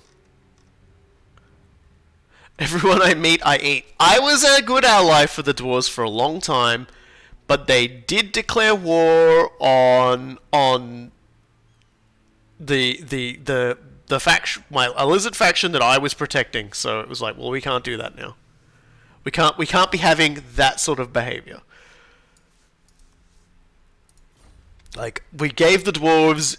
Are you sure you're really long? I mean, I give myself a freebie for being wrong several times per like video and stream. So, kinda. I mean, I'm never wrong if you ignore all the times I'm completely and utterly wrong, which are frequent. But if you squint really hard, it's like. Yeah, I'm basically making temporal grudge making at this point.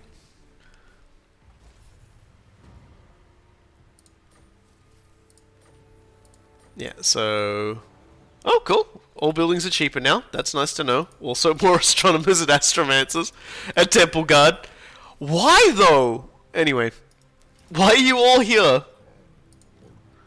Okay, Gator. Looks like you're gonna have to kill these dwarves.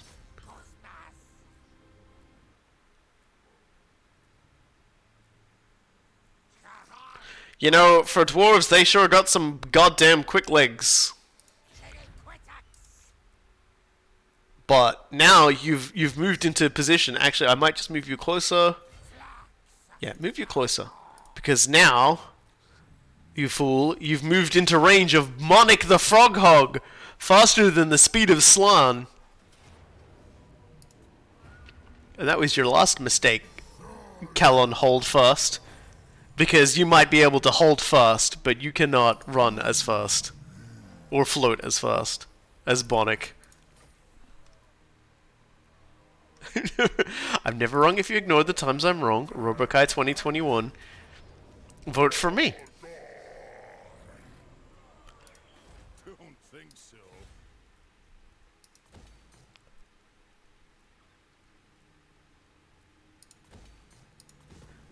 Just don't ever admit you're wrong, Fivehead. I gotta rebuild all my things and build all my gold mines, and it's like $400 to like completely renovate a gold mine. I actually like that. What else we got? Ah, we got the Citadel of Dusk that I never actually built walls on. Probably should do that, huh? I suppose the chaos didn't just like burn down that place as well.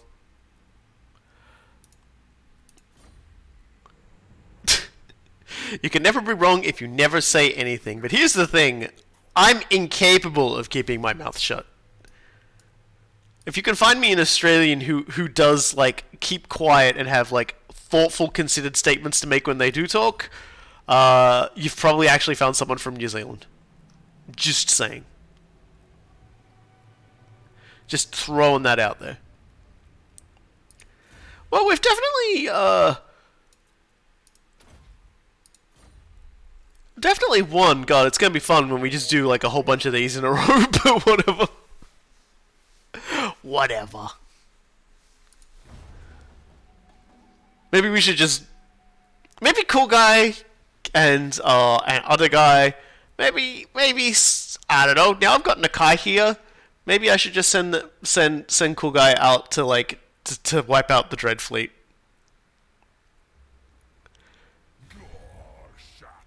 Oh, he wants peace. Look, I'm sorry, friend, but, like, you wanted to fight Nakai, and Nakai is my friend.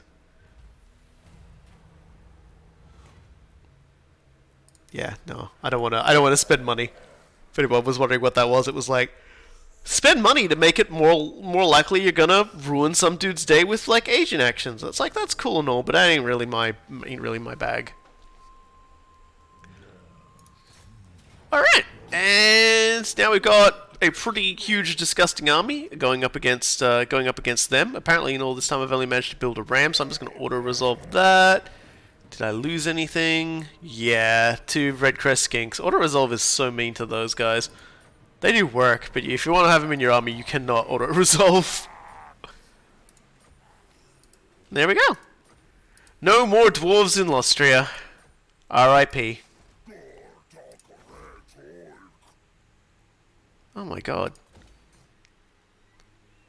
So much money in here, though.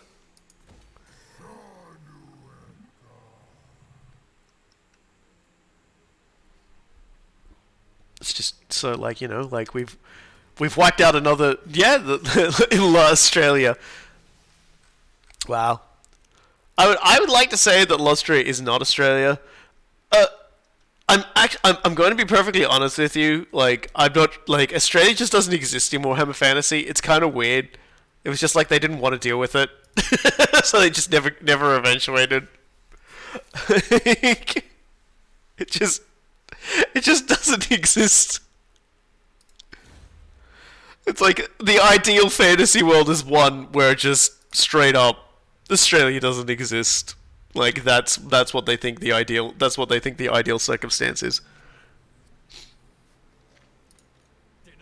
I wonder if I can take Mad Mellotson, actually.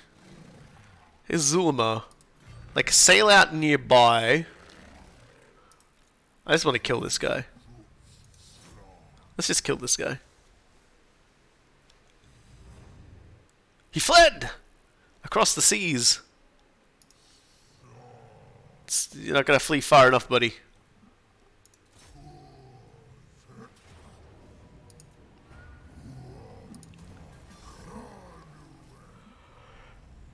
There we go. Nice. So that's another bunch of pirates eliminated. But we're actually gonna send Cool Guy up to Galleon's Graveyard to take that. Just because you know, the dude's been sitting here in the Awakening for a while. He needs to stretch his horrendously tiny, ugly frog legs. Perhaps Fantasy Australia become a thing when you can sell to Nippon. No. It just flat out does not exist. There is no land mass that can be compared to Australia. Like, it's just, like, directly below, like, Lustria and Ind and places like that is just Antarctica. But except Antarctica is covered in beastmen. So I don't know, maybe, like, they just took Australia and mushed it into Antarctica, and they're just like, there you go. But there is no Australia. The closest thing I've seen that resembles Australia is there's kind of, like, this thing that comes up on Antarctica, like, on, like, Warhammer Fantasy Antarctica, like the southern pole lands, and it kind of looks like the northeastern tip of Australia, you know, where, like Cairns and the other places are. Can you check on the other Lizardmen? Hex was looking kind of weak there. He's doing okay. He's doing okay. Zlatlan? Still not very fond of us. Do you want trade? No, he does not want trade. Talaqua? He doing okay, I guess. Excellent. Do you guys want to actually, like, no, you don't. You definitely don't. You definitely don't want to be friends, like, close friends. Yeah, see, like, we're actually, like, when you look at it, all the other legendary lord factions of the Lizardmen are actually doing pretty well, because I'm the strongest, naturally. I'm the biggest and the smallest. Getting Nakai, like, took me from 3 to 1. The last defenders, which is Krokgar, like, over here, he's looking pretty good. He's all, like, do you wanna... Okay, you're, like, weird about me, I guess. Like, you're feeling a bit better, but, like, you don't like that I'm really strong. But he's number 2. And, like, over here, Tic-Tac-Toe and his flying skink boys, he's 6. And Mazdamundi is 7. And I've eaten the only other lord up into my army, and Mazdamundi has eaten the only other one up into his. So yeah, no, yeah. No, Mazdamundi's doing pretty good. Marathi had like a little bit over here, and Mazdamundi just went nah. So he's actually moving north, and he's starting to smack into Marathi, who is, you know, she's just doing Marathi things. She's probably worshipping Cain and Slaanesh in equal measure, and trying to do weird fornicating things with weird fornicating creatures. I don't know. I don't understand it.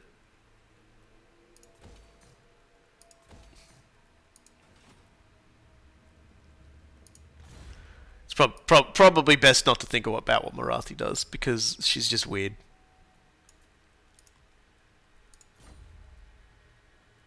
The Bleak Coast is roughly where Florida is. True. Get that weapon strength up. Well, we've definitely done a fair bit of conquering. Get that up as well. The geomantic web's probably looking pretty good now too. I mean, there's some green on it. Yeah, no, it ain't looking too shabby. Really need to get ourselves... I'm gonna send someone down there as well, I think. I'm like, I should do the rituals, and it's like, but also I should just, like, go and grab other stuff too. Maybe send Nakai next turn. Just have him do a wandering. And Dicky Dick. Fuck. It's just gonna be my favorite name now for the rest of the time. Just Dicky Dick. Let's see. I guess Lord Recruit Rank's probably a good one to aim for. But let's do the beast sequences for the moment, because getting a -10 upkeep on all of our beasts would probably be the best. And then after that we can look at... Actually, no, I'm going to do the Croxigar one, because I want Nakai, my big boy Nakai, to be as strong as he can be. So I'm going to make all of his Croxigars just, like, tougher. He needs a pet named Muttley. Oh dear. Okay. Oh god, someone else has got to level up now? Oh, okay, it's cool guy. So we could give him Fat Man regeneration, which would also make him weak to fire.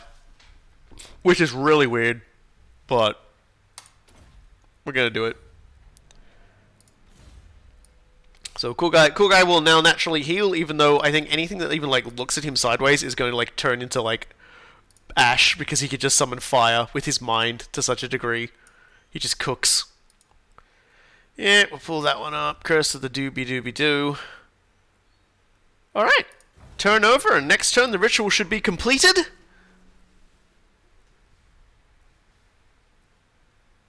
I think it's also worth keeping in mind, I think when we confederated, we do have like a malice to confederating as well with other factions. I sort of forgot, like we started the ritual and then Nakai popped up. God, it actually doesn't seem like there's too many factions left. The Cosmos engine was activated as the plaques foretold. But it was not brute force alone that turned the gears. Knowledge was the spark of ignition. It's a dial puzzle, fuck. Ignorance is a chasm. Knowledge is the bridge that will deliver us from peril. Also a dial puzzle. This one's solving itself though, so we should be okay. And there we go! The ritual of rumination has been completed. And we could immediately start launching into the ritual of contemplation. I may just want to get everyone into position for that one, particularly because I'm pretty sure, yeah, Chippyottle doesn't actually even have any defenses, so... Tell you what, lads. Gator? You run to Chippyottle. The game will probably, like, change who it's got to be pretty rapidly. Gor'rock.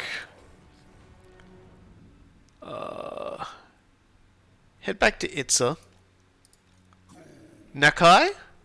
Want you to get to the altar of the Horned Rat, because we want you to jump into the ocean and start swimming. Because you seem like the kind of guy who'd just do that.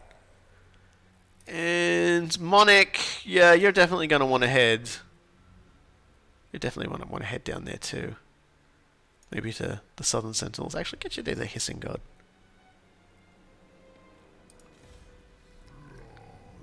Now... Cool Guy is just going to get sailing. Cool Guy is the perfect person to send up here on this mission, in no small part because he already has the trait, I believe, which makes it so that he doesn't take Storm and Reef attrition, which is actually really good.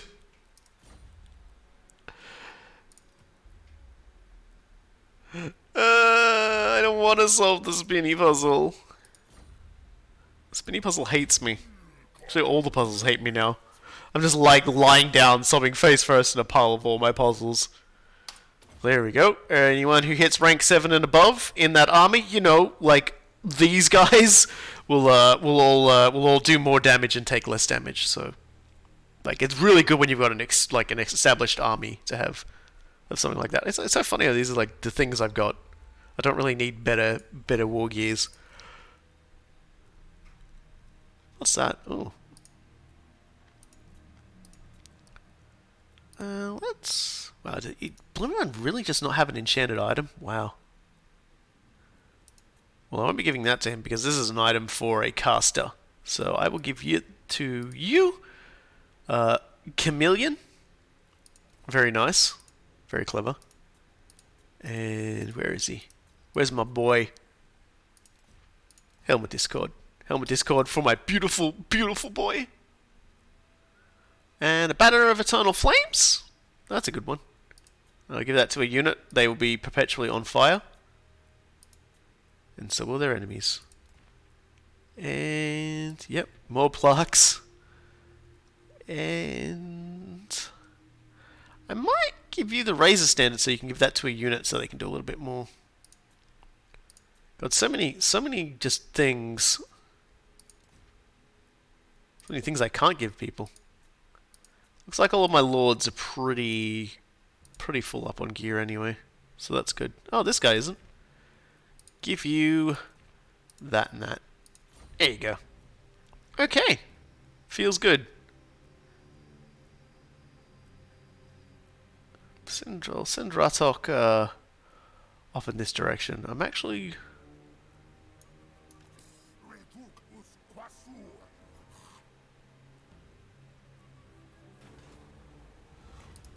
Just get that. A little bit of extra money. And then start sailing you towards the Awakened. I'm hoping Ashok the Bloody goes to fight him as well, because I can take Ashok the Bloody at this point. He's not scary. And the guy is able to join the Discord server now. That's right! As opposed to what he could only normally do, which was vassalize it. Which was very disconcerting.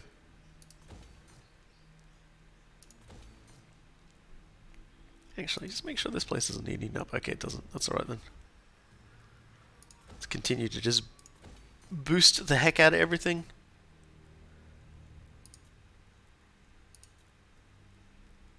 This place really needs to actually have some things built in it. Which is obviously that. And...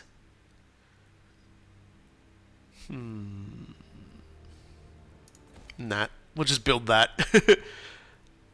Get some research boost. Just, you know, drag ourselves across the finish line for research.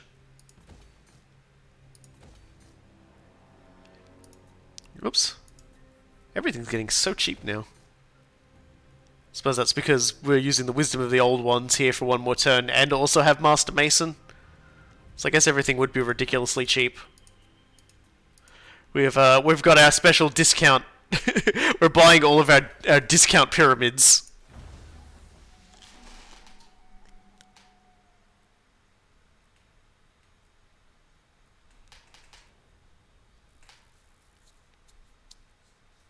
It's just, you know, it's just a thing, you know? Like, we got this skink here. He tells us he can do it with, like, half the money that we just spent otherwise. It's like, what a great deal. What could possibly go wrong?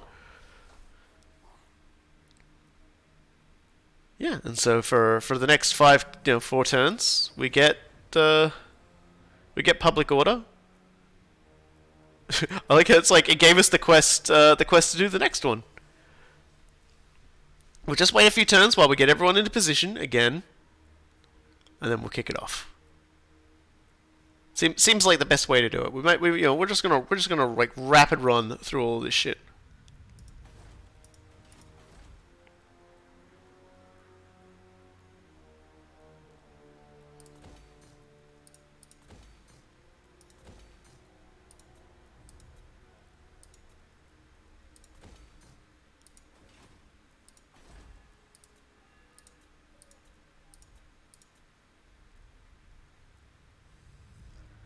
Just gotta kind of keep building all the things. This might be a place to save and spend on in a moment. Build up some fancy buildings.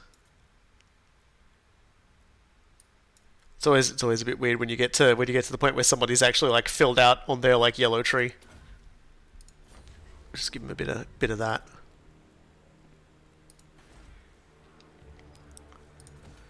And there we go.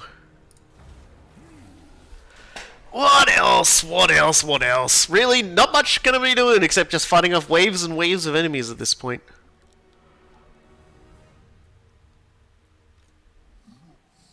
Off he goes. Duke's probably gonna get attacked by them. Are they Dark Elves? Yeah, they're Dark Elves. Pretty sure that's a Dark Elf fleet. Pirate Dark Elves. How's Australia? Yeah, I've been asking myself that question for a long time. Australia? Question mark? How? No, everything's pretty good. We've had a nice couple of days actually around here. It's a bit cloudy now. We are settling into the Australian winter, which is usually not very cold at all for like the average person who has winter. But the average Australian goes, "Oh my god, 9 degrees Celsius, I'm dying." We're give us 40 degrees Celsius weather, and we're just like sunglasses on, snapping our fingers. But you give us a slight tickle of cool weather, and we're just like, unless you live in Tasmania, yeah, aka 50 degrees Fahrenheit. What's a winter? How is winter? I only know tropical. I only know wet dry. Here we go. All right. Once again, we're stuck fighting goddamn... Ooh, this guy's actually quite meaty. Alright, let's save. Let's save and get stuck in. Yeah, I suspected, like, I didn't see them before, and... Because, I was auto-moving him like an idiot. So... We've got a few problems we're going to have to deal with. Firstly, the cavalry. We're not going to catch that cavalry, I don't think. That cavalry is going to be a huge thorn in our side the entirety of this battle. The second problem is they've got like 2 flying monsters and a regular monster, which means they're probably going to try and kill Cool Guy. So we're gonna need to we're also gonna need to be very careful on this. They've also got ballistas and stuff, so they're gonna. I do not like this. We'll figure something out.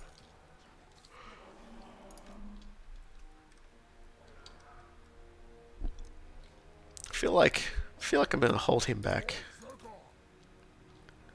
Yeah, we've got some monster riders of our own, but none of them can fly. The manticores will be able to like swing in, be bomb holes, and then swing out again. So I'm not entirely sure we can just sort of sit back on this one. This army probably could have done with an update before I sailed it off like that, but you know, you get the big jobs. You know, we'll think of something.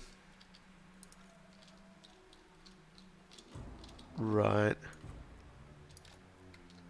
And who's the little sausage over here? Oh, another one of those. Okay. This is definitely going to be a tricky series of events. Because they're mostly just going to like try and stay out of range of us and cause us problems. Let's try and gamble that up. Yeah, that's better. Alright. Now, they're on the attack, so they're going to have to come to us, but I feel like they're going to do a fair bit of damage on the way. The bolt throwers. See, because they gotta carry this, which is essentially what happens when you take a Hydra and make it worse. Look at that! Look at that mouth. Or rather, don't look at that mouth.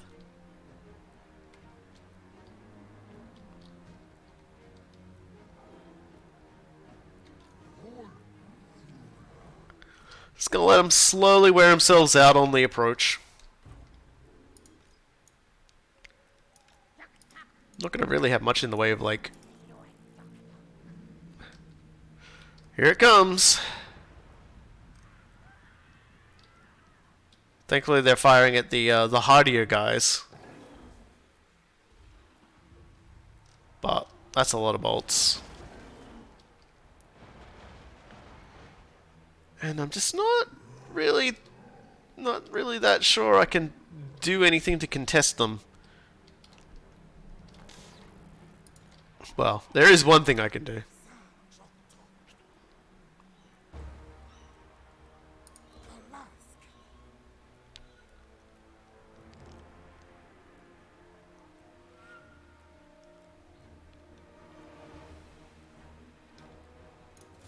It'll just have to do.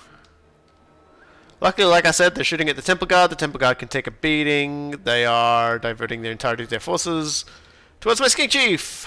Please don't do that.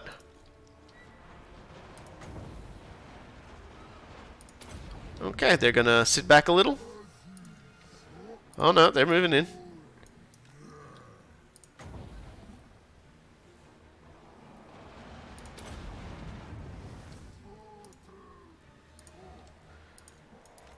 The worst part is they did that because he was stalking, and they knew that like if they did that, he couldn't do anything about it. So a little bit of firestorm to get the fun flowing. God, this is annoying. Those guys, no matter what I do, will like run in, shoot, and retreat. Okay, go get them.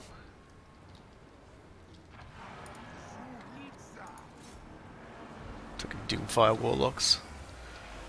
Oh, that's a problem. Let's do that. Man, a lot of Doomfire Warlocks. Definitely a lot of problems, but that's okay. We'll just... Doesn't look like they're really coming in on this flank much. So that's fine.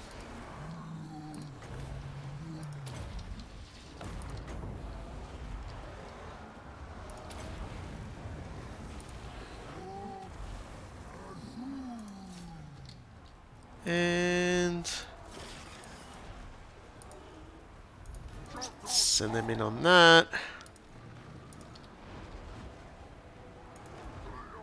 Guess I'll have to send those guys in on that. Thankfully, the black guards are elsewhere. How are we doing over here? Yeah, we doing all right. Yep. We got spears for stabbing. We can boost all of our troops with armor piercing. You boys chase that down and kill it, please. Like, as long as it keeps fleeing, we're good. Don't really want that thing coming back.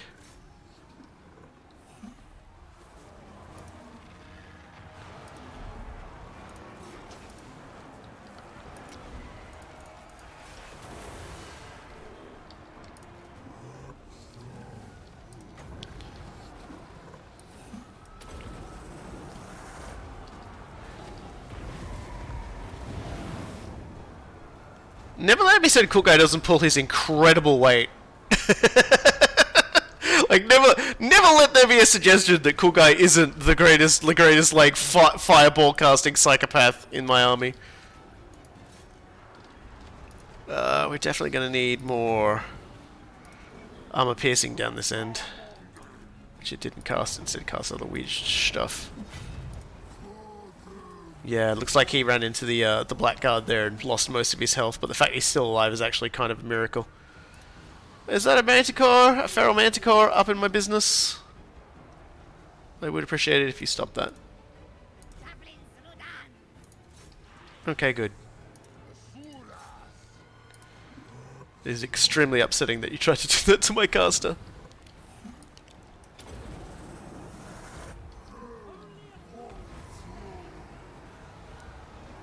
Alright! All things considered, went a lot better than it really thought it would. Yeah. She around everybody who's leaving and going to sleep because it is starting to get late and I play at real Australian hours. Who up? Cool. Well, they initiated that combat, so they're probably not going to be looking too good. I should try and chase them down a bit. I don't have much in the way of, like, chasey cavalry, but we'll do our best. You're really just not much into the whole chase, are you?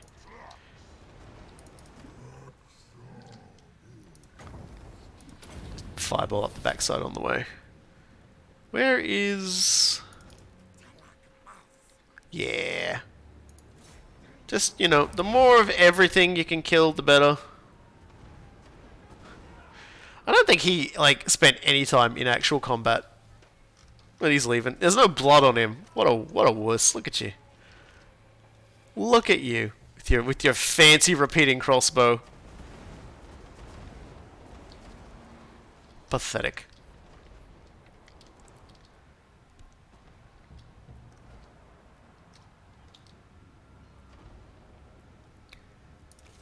Can you catch those guys too?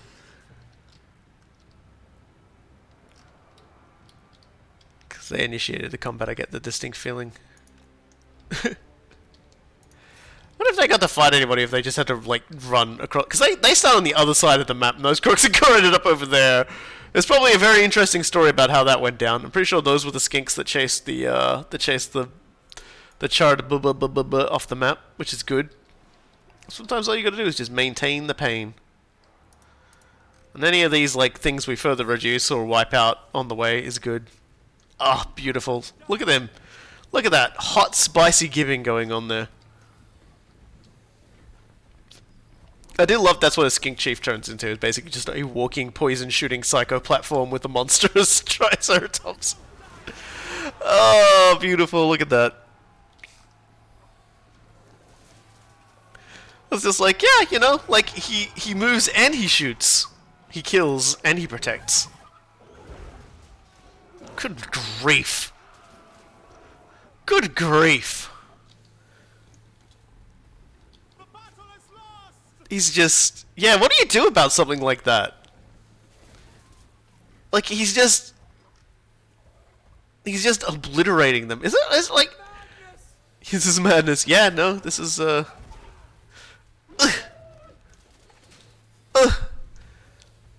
think he's only like a pair of legs now. Okay.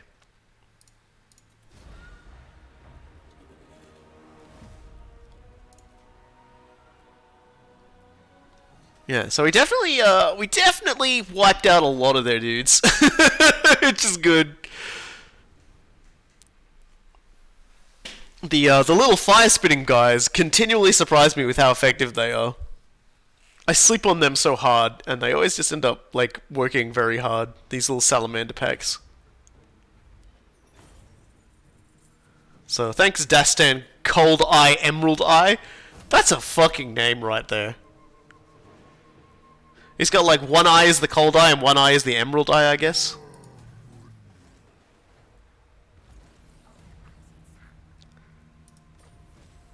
Winning 4 battles, got ourselves some more skirmishes, which is nice. Hey Ratuk, you want a great water? Hell yeah, you do. Here we go. So like, cool guy is just, he's just dangerous now. So now we're just gonna boost his reserves. So now we're in the nobody can stop me phase of his growth because his power is just gonna keep exploding till he gets the Locus of Mysteries. Do I want to attack and kill those guys? I get the feeling like, I'll tell you what, you just leave the army for a sec.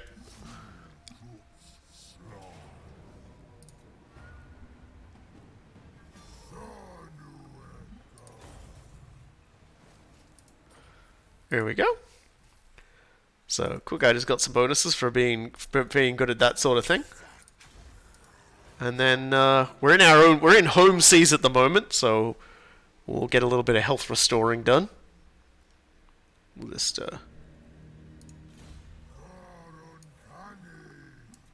fleet-footed. That was why they couldn't run away from him, because he's already extremely fast. That's like a very fast Stegodon moving at incredibly high speeds. This is like a big old horned blur coming in full force. I haven't actually managed to get one to like level. You gotta get your little priests to level 27 to get the ancient Stegodon god lasers. I'm a little sad about that. Because like my two major armies like both have like already got strong non-heavens casters in it, like non-heavens non-skink priest casters in it, so they haven't really had a chance to grow.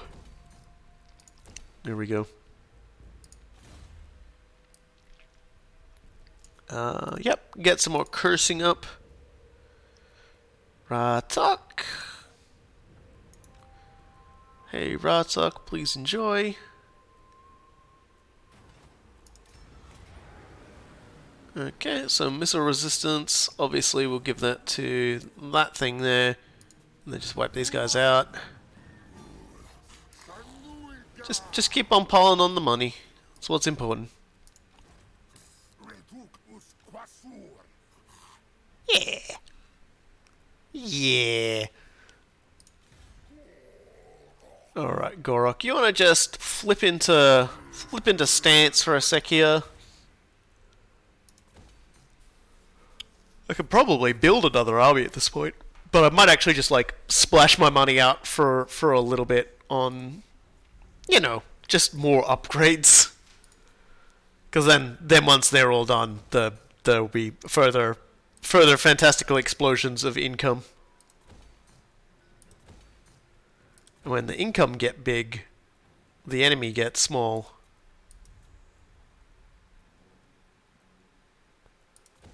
Probably not, actually. Yeah. So by the time they get there, Chupiotl will... Hopefully, I'll get a couple more upgrades on it, so that it'll actually be useful. We gotta get that gold smelter up. And the fact I was not building anything for that is just like... That's a sad play right there, because it's just good. Like, you get so much money. One thing I want to point out, actually, if you look at it, typically, it would give me 600 gold, but with all the bonuses I've got, I get plus 266% out of that gold mine, which means that I get so much value out of my gold, and that's on top of being able to produce golden idols for resources. So that's pretty good, and that's also considering the fact that I haven't yet. Oh no, I did. So I did. I got the. Did I? Is it here? Yeah, I got the bonus that boosts. Yeah, mines and quarries by 200%. So that's why I'm getting so much money from that. Yeah, that's why I'm getting so much money from that. Yeah, it pretty much pays for itself almost immediately. I'm not even sure the dwarves can get money that, like, from a... I think they can, from gold mines to that degree. They get some pretty good cash dollar. Okay, so we're actually pretty much where we want to be now for this. So I think next turn is when I'll fire off the ritual. I'll save and we'll do another ritual. Yeah, even that guy's like, yeah, ritual. Oh, okay. No, looks like the last ritual's being kicked off by the High Elves. Okay, military access. You want to give me $1,000? That's cool. Wow, Tic-Tac-Toe, you got a bit of a kingdom going over there. Wow. Tic-Tac-Toe owns most of the desert. I don't think there are any. Yeah, I don't think there's anything out there that can actually, like... Let me just go over there. Yeah, no, look at that. They've got a lot of stuff here. There's a big old hole in the middle here, I guess. Might still have some Tomb Kings there, but for the most part, yeah, like this is where like the last humans would be, I think. Sort of around here, I think they've been wiped out. Yeah, I like the whole race aspect to it as well. You got to get there. You don't necessarily have to get there first, but you gotta. So we'll definitely, you gotta still try and get there, and there is direct competition, and it is nasty direct competition. Okay, we got to.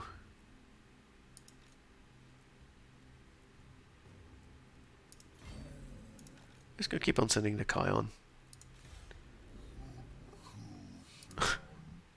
Yeah, Ashok the Bloody, I don't think really wants to fight me right now, but I'm gonna stay where I am here.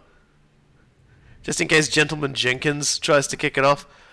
Now, I'm actually going to do something funny here, I think. I'm just gonna send like a gigantic invasion force at the elves. I'll save first, because I'm about to save and start my own ritual. So let's just do that first.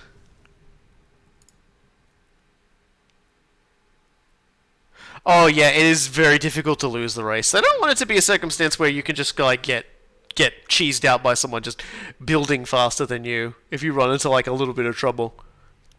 But you still got to win the battle. Yeah, so all lizards declare all war on all elf. Do you expect us to tremble before you? It is highly recommended that you engage in some manner of trembling, elf.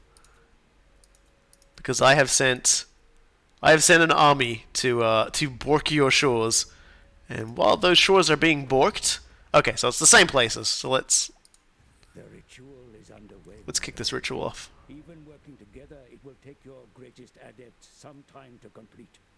Such is the ritual's power that the great vortex itself distorts under its pull.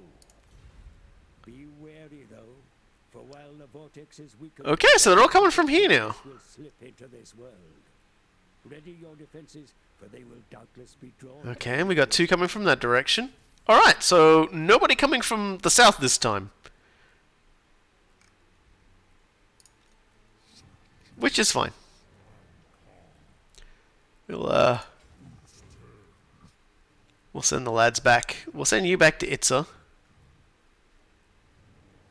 And I may actually deploy you to go get the fabulous ocean candy. So I'm going to send you to the tip of Lustria. And Gor'rok. They were all there, so I feel like I got a turn, so I'm gonna dash it. dash it to like Chakwa.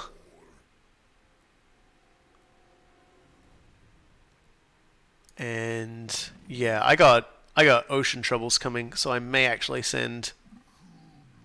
Oh no, actually I shouldn't need to because I've got Ratok right here. He can help out.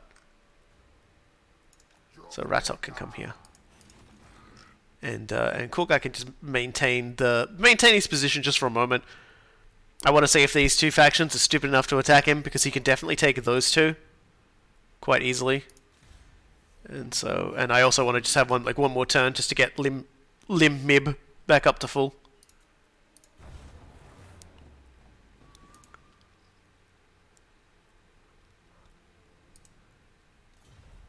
They instantly destroyed my 10,000 gold intervention faction. Nice. Hopefully that's weakened them up enough for the ensuing angry force of everything else to go chat. Can I send another one? Aww. I'm broke. Yeah, that's what I thought. I will not get to Chakwa in time and not immediately get murdered, so what I'm going to do is I'm going to slip into prank stance. Ashok, aren't you at war with me? I'm pretty sure you said you were at war with me. Pretty sure you called me up and said, "Hi, my name's Ashok the Buddy, and I'm at war with you." Oh, you're not at war with me now, are you? You're running away. Oh, is that how it is it? You're alright declaring war on me when I don't actually have anybody in a boat near you, but the minute everyone gets on a boat, you're like, "Oh, I was just kidding! I was just kidding!"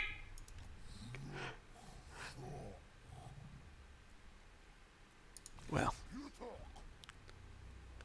I think we know who's really kidding now. Who else we got? Nakai. Yeah, just keep on rolling. Keep on rolling, big boy. I'm gonna send you down here. Actually, just start going.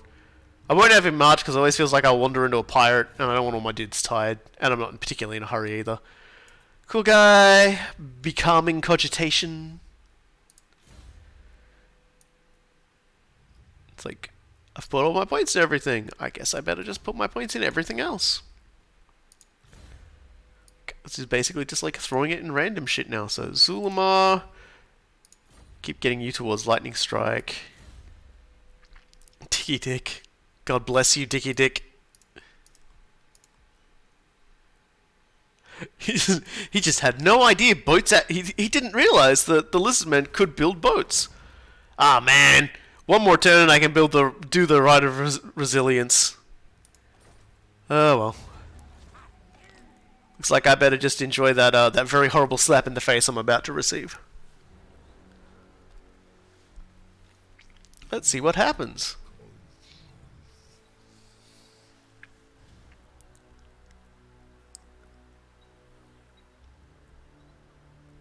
Yeah, I don't think there's a way for the enemy to sort of like wing away from it unless you like fail the final battle against them. I'm not entirely sure what happens if everybody fails the final battle. I guess there's a game over state. Hey, defensive alliance? Yeah, I can do that. I can do that with my lizardy buddies.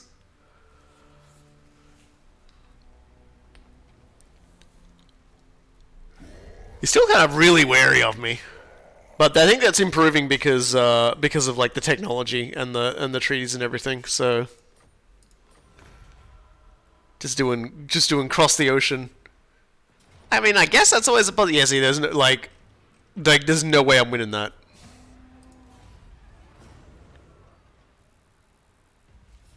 But you look at how they've arrayed themselves right now. They probably feel a little bit confident. That's why they didn't actually like sack it or like destroy it. They only like gave it a bit of a slap. Well, let's just give them a very series of unfortunate slaps. Hey guys, it's me, Gor'rok. Yeah? Yeah? How you guys doing? Right of resilience. It's a real shame you decided to turn up here at my house like this.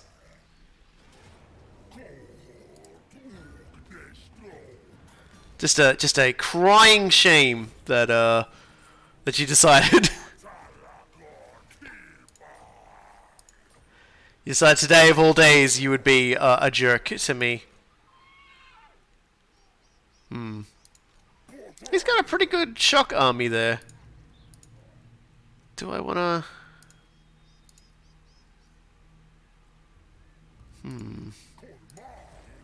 May just live with it. May just live with the consequences of this. Lord Croak will probably be able to, like, destroy most of those guys if they cause me any problems. You just... Monarch, you just keep going.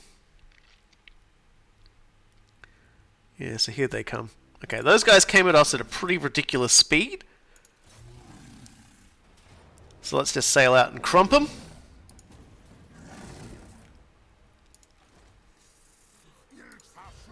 They went at full speed, which means they can't run away, which means goodbye. Yeah, my gold's kind of getting a bit out of hand right now, guys. My gold's kind of getting a bit psycho.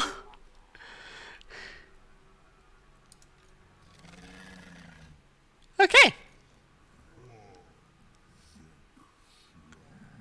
Alright, so we're about to sail into poison.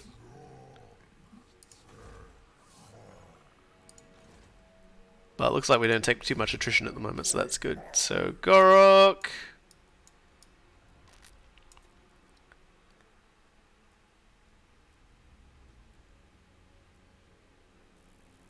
Definitely want to get that. Okay. Yeah, and suddenly I just have a lot of money, and it's kind of gross, and I love it. So we'll definitely be spending that ridiculously. Might as well go with... Oh, no, let's get Protection of the Old Ones. A little bit of magic resistance can't go astray. Yeah, we definitely are just going to build another Lord right now. And let's take a look at our options. I mean, there is Calamy, who was already built for Nakai, so he'll cost me no money, so I'm going to build him. And... let's get some blessed boys.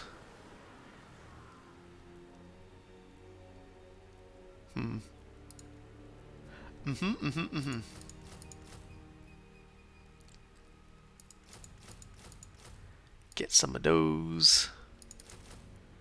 And then... build an engine of the gods. 2 of them, in fact. And... there we go. Just a lot of stegodons at this point. Okay, so... get him a skink chief, so pompous or fleet-footed. I like pompous because like denying the enemy their leadership was kind of nice. And then we'll get him a priest as well. What do we got? Aggressive, confident, or fleet-footed and arrogant. Well, obviously, like for army buffing, we're gonna go with confident. I like a skink with confidence. Let's get you shield.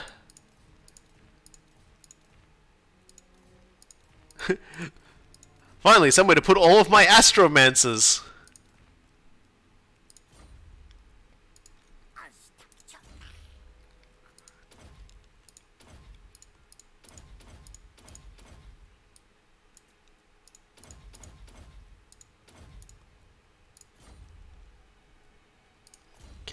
You gotta, yep, the fear of Aramar, further dropping leadership. It's nice. It's nice to see. You love to see it. You hope you see it forever. Just genuinely just like stuffing random skinks into entourages here at this point. I have so many. It's really nice just to have a skill that's like just really troubles the enemy's capacity to like can sustain a fight. Especially if you've got a lot of units that can do a lot of damage, I suppose is probably the best way to put it.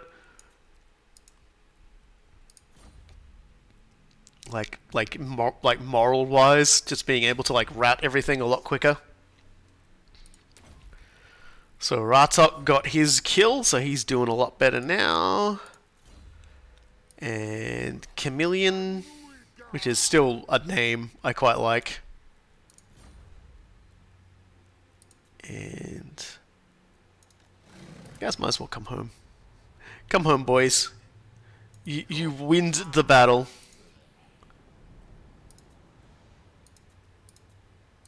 And then you're missing like 2 units. I forgot to rebuild your two skinky boys. Let's just do that before I send you off anyway. And Nakai is gonna continue on his journey. He doesn't look like he's got any problems either. And yeah, next turn Cougar will be on there. So I guess there's nothing for it now but to like waste all of my money buying things. Here comes expenditure.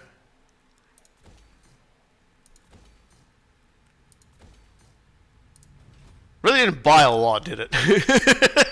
Like in the end, that didn't really go as far as it looked like it would. Then again, I did also buy like an entire army at once, so I can't really complain too hard. Yeah, High Elves now have 20 leadership to start with, assuming, of course, that their leaders aren't giving them any bonuses. Yeah, it's nice to just chew through leadership in every little way you can.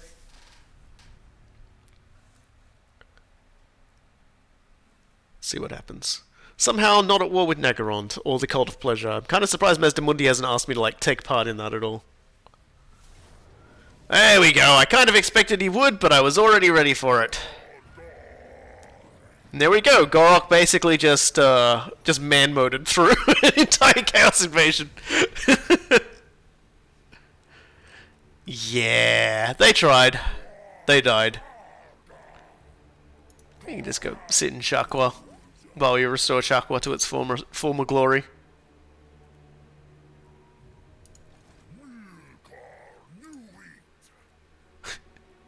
Massive pieces of gold cost a lot.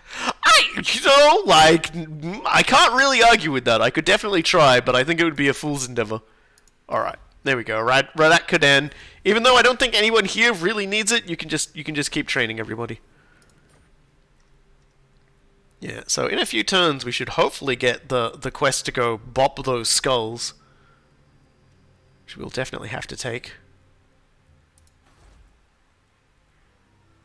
Oh, we definitely want to spend money on the gold.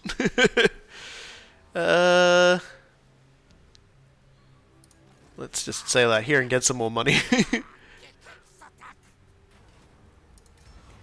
Raid that cove, yo. Raid that cove.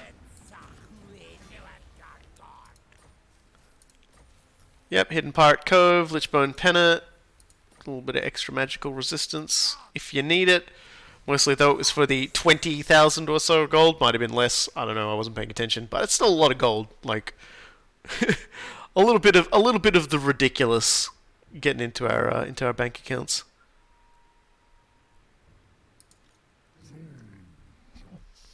All right, Bonnick, why don't you just hang out down here at Itza for a little bit? And let's just keep on bringing up them spells, I guess. So, who's that?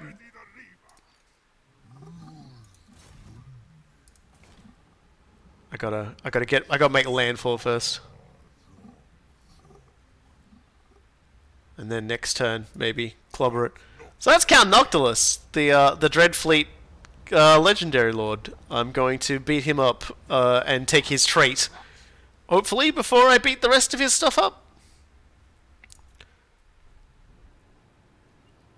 You know? For money. So got someone who needs some more leveling up. Yep, there we go. Arcane Conduit. You'll love to see it. In Nakai's little Wonder Club. Anybody else? So Ratok's like, yeah, dude, what, you want me to go somewhere? I'm like, nah. Hero not moved. There we go. That's right, we got Calamy coming. And Where else are we building up? So much to do. Okay, here we go. What do we got? Beast Tamer, Skink Leader, or Spawn Brothers? Well, Skink Leader is definitely where we want to be for this one because boosting our skinks is like paramount.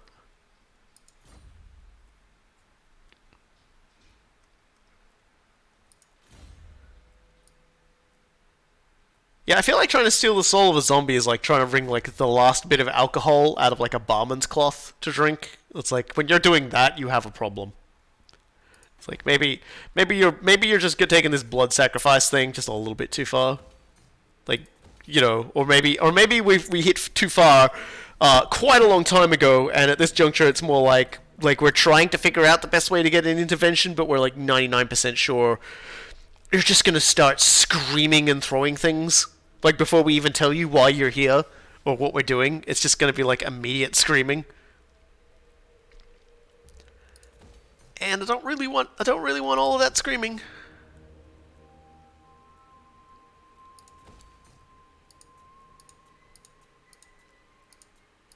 Whoop, here's another one. Just a little bit of income boost. You know, because I need it.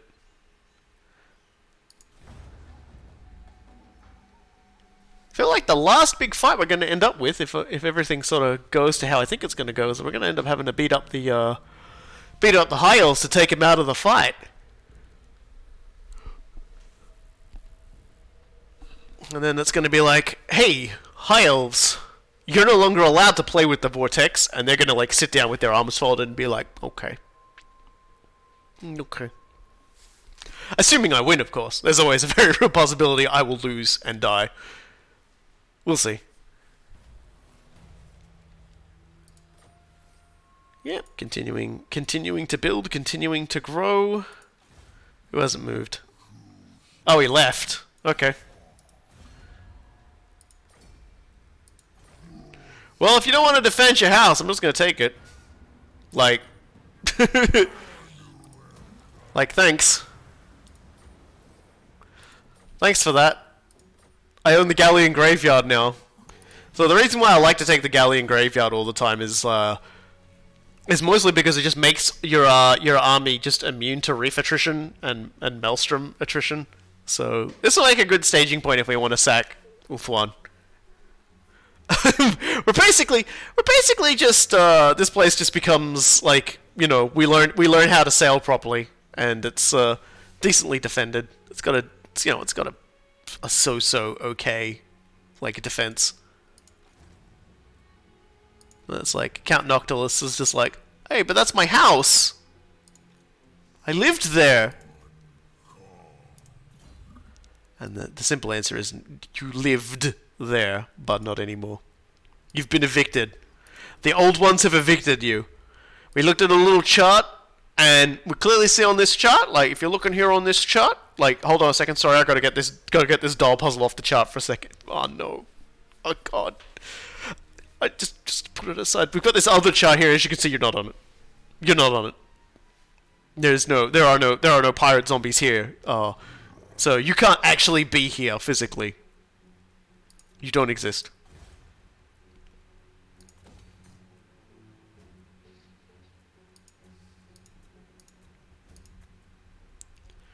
God, more of everything.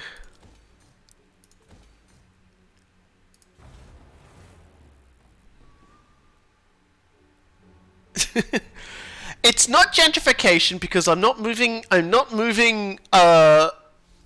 of like not moving older people into an area and like trying to move the people who are there out. I've got a thing that says they were never here. So it's more like colonialism. Which is worse. The ritual of the unrequited lover. Is that Marathi with her son? Is that a thing? is that what they're doing now? Is that what the Dark Elves are doing now? Stop giving me skink! I I don't have any room for all of these astromancers and astronomers and temple guards and flight leaf wavers and stuff like that. Even if I built like 4 armies now, I couldn't use all of those skinks. Please, please, I'm up to my neck in skink. I am so skinked at the moment. Just please, please, no more. No more of your great mini skink, please. The sad part, like, it's one of those things that I'm sort of like ashamed to admit, but I don't actually know if there's even somewhere where you can look up, aside from like looking up in a particular menu, like just how many of a certain type of retainer you've got. Oh well. So what else we got? So Monarch can just sit there for a sec. Gor'rok's pretty much ready to go. Like next battle, he's gonna kick it into overdrive. There's gonna be some overdrive kicking. That guy's almost to that colony.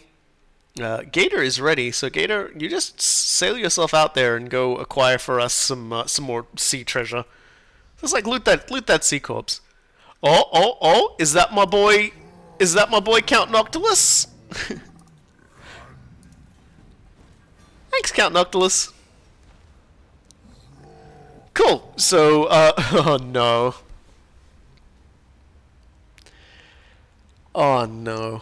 I can't believe it, guys. We killed Dick Halfmast.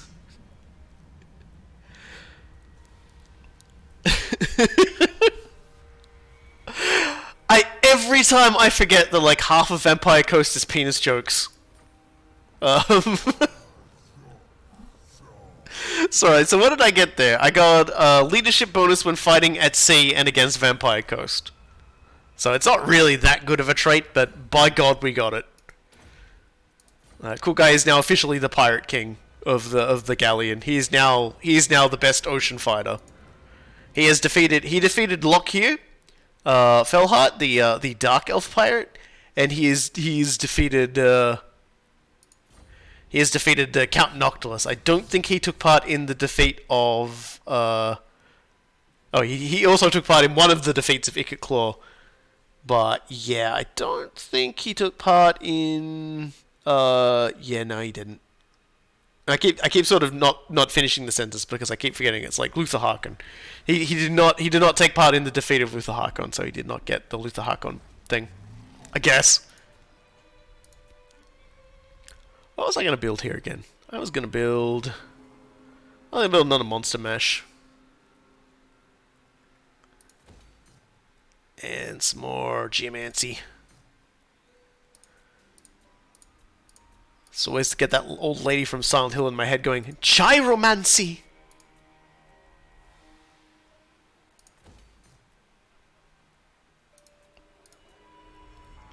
Still so many things to build. Clearly the Vampire Coast should be conquered by Croxagore Dick. It's actually Dickety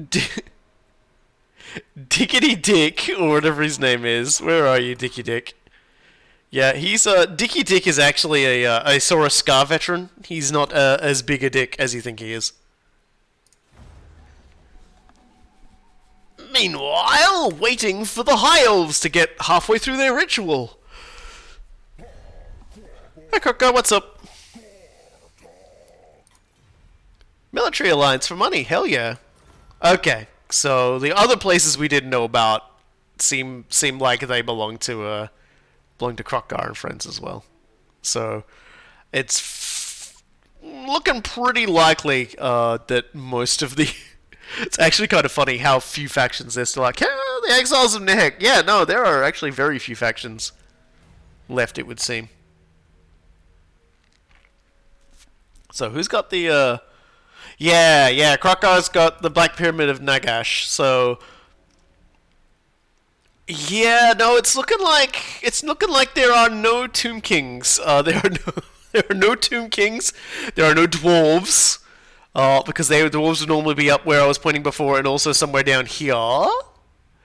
So it's fairly safe to say that there might be some Dark Elves here. Unless they died.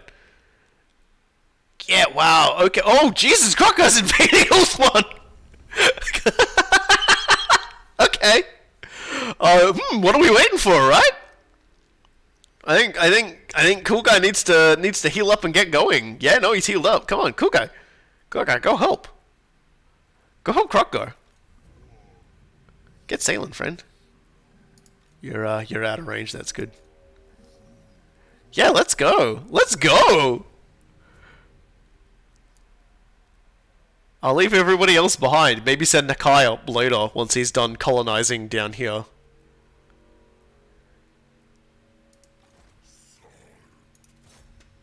And you can sail over here and get me more money. Oh yeah, sorry. This game mode is the Vortex campaign. So there's two campaign modes in Total War Warhammer 2.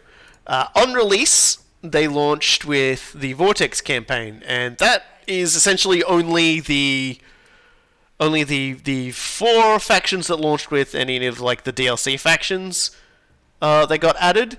Whereas the other one, which is Mortal Empires, smooshes the map for 1 and 2 together and has factions from both playable so long as you own them. It's kind of cool. I'm not playing Mortal Empires for the Lizardmen because, like, for this one, is because Lustria actually gets shrunk quite significantly as a result of the mashing together for Mortal Empires.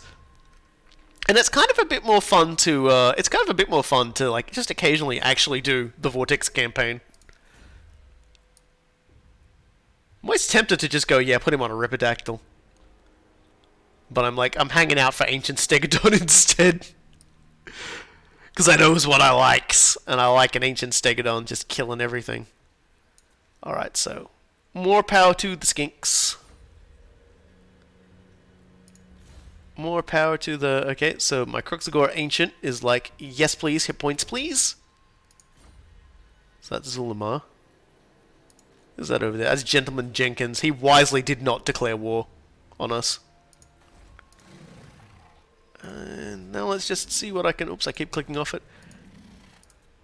Let's just keep upgrading. Let's just keep making, like, vast swathes of money. Also, like... like, you know, like my Sonic the Hedgehog guy, whose name I keep forgetting, Bonic. He needs his Saurus veteran hero buddy, doesn't he? Or is it someone else that needs that? No, it's the guy I just built that needs it, isn't it? Yeah, Calamy. I've left like one space open, so I gotta build that and like put him in. You wanna yeah. So I'll just see who else I can give like no. What about you? Can you take anything? Yeah, look, another Astromancer. Oh my god. I am just like drowning in skinks, really. You, yeah, Price Hunter. Damn straight, Dicky Dick. You decrease upkeep. You'll make me very happy. Okay, I think that's enough. Yeah, so what are the high elf places that are doing it? There's... Ooh, yeah. It looks like one of their things got destroyed. They'll probably like rebuild on that, but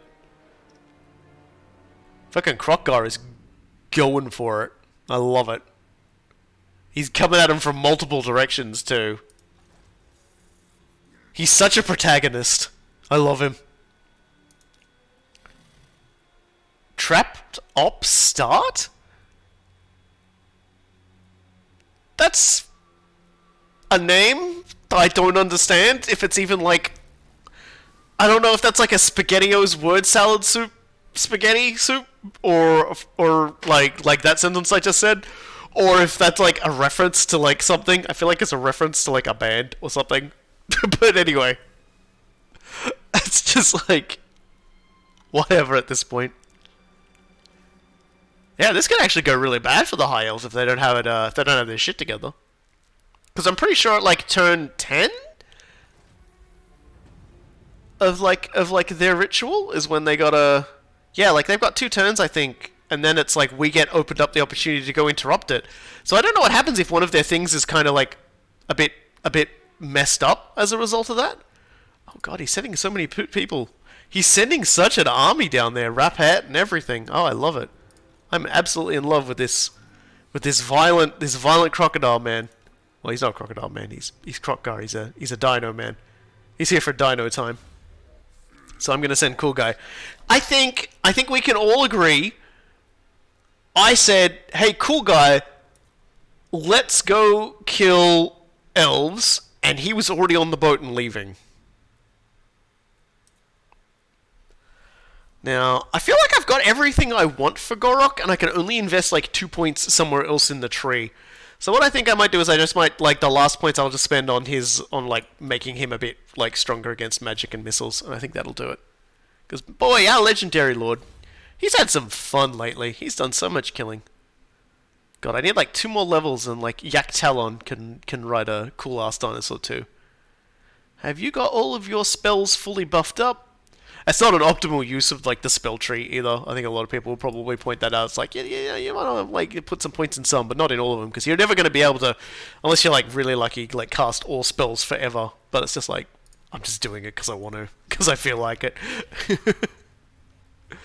I don't think I feel. Go Nakai. Go Nakai. Fuck you, game. Fuck you, game. I hate you. I hate you so much. Okay, well, straight up, I can already tell looking at it, red is a no-go. Yellow, also a no-go. Which means that it's... Oh god, you need 3 this time? Well, it's definitely not that one. That one, definitely not that one. They're like so far apart, it's kind of wild. Oh god. I'm doing this right now. I'm like flexing my brain. I'm just like, okay. I gotta do this. I'm like 99% certain blue is the correct option here. But it's like...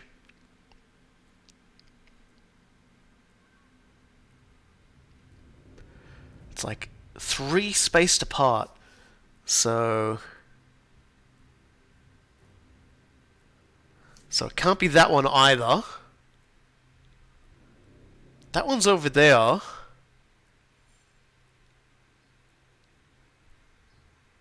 You think number 3? I think you're right, actually. I think number 3 is a pretty good... Well, I don't know. But you know what, Torlon? At the very least, those 3 options are actually relatively nearby each other in a way that's similar to how that's arrayed. So, like, if they got moved up a little. So I'm actually going to go with this. You're a genius. You're a bona fide genius. That was you. That was Torlon who solved that, not me. I want that on the record. Tiny Brain here didn't solve that. Somebody else solved it for me. Torlon in chat. Bless his soul. Solved it for me. I will never, ever attempt to take ownership of, like, succeeding at something like that. But please, just be kind to me in like, the YouTube VOD comments, please. Please. Please, I got one, alright? You can stop beating me up now. I'm sorry. Okay, Citadel of Dusk. What do you got for me, Citadel of Dusk? We gotta build some stuff on you. Actually, let's get our points done first. Pelts. Yeah, put pelts on. Okay, that's it then. Yeah, I think you were definitely right. I think a lot of it, if you can't sort of turn it with your brain, still try and match up what they are that lines up, and then just try and figure out what things on there would actually, of the options, would actually work with the lineup you've got. And because of when you pointed it out, those ones to me, I looked at it and I did sort of the thing in my head and said, yeah, they are spaced that way apart. So, like, even though I couldn't sort of picture in my head, when you said number 3 and I looked at it, I went, no, that is correct, because it lines up with what I'm trying to make. I know what I need to try to make, I just didn't know how to make it. Because I was a dummy. I do not remember what I had built there, so I'm building that instead. Walls. Got so much to build. Oh yeah, definitely gotta build that. Definitely gotta build the thing. You know, gotta make the web look all nice and green. We've got a lot of yellow, we need more green on it. That's probably because a lot of them are actually like shared things with Mazdamundi here. Yeah, man, and Gariel's not doing so good. We'll see how it lasts. Yeah, I think now that you've sort of put me on that path, I might be able to do the next one. But at the same time, goddamn, Gor'rok is taking ownership of Ulthuan. I love it. Hey, Tic-Tac-Toe, are you gonna get... Oh, you're at war with them too. Oh, that's right, because I declared war. You would like me to get to war with Sartosa. Yeah, okay, sure. I can do 2 wars at once. I usually try not to, but I can do 2 wars at once. The last of the Vampire Coast factions. Well, I say the last of. The Dreadfleet's still out there, they're just not a threat. I don't think there's enough of them there to actually, like, conquer anything. Just gotta make sure as I sail through, I'm not close enough to get jumped, because my dooders are getting somewhat, yeah, I'm not gonna do it just yet. I don't want to get jumped from stuff I can't see out here. As much as it would make my life so much easier. And a bit more specialist. Alright, Nakai, we've searched the ruin. You've successfully solved the first. See, isn't Nakai so smart? He solved the puzzle. He solved the puzzle I couldn't. There we go. Fortress of Dawn. Rest up, and then I guess you can go smash. You know what? You know what, Nakai? I'm gonna get you wandering the furthest you've ever wandered. You're gonna go up here and fight Sartosa. I've decided. That will be your job. And for the rest of it, let's actually build some structures. Come on. I say come on like I know what I'm doing.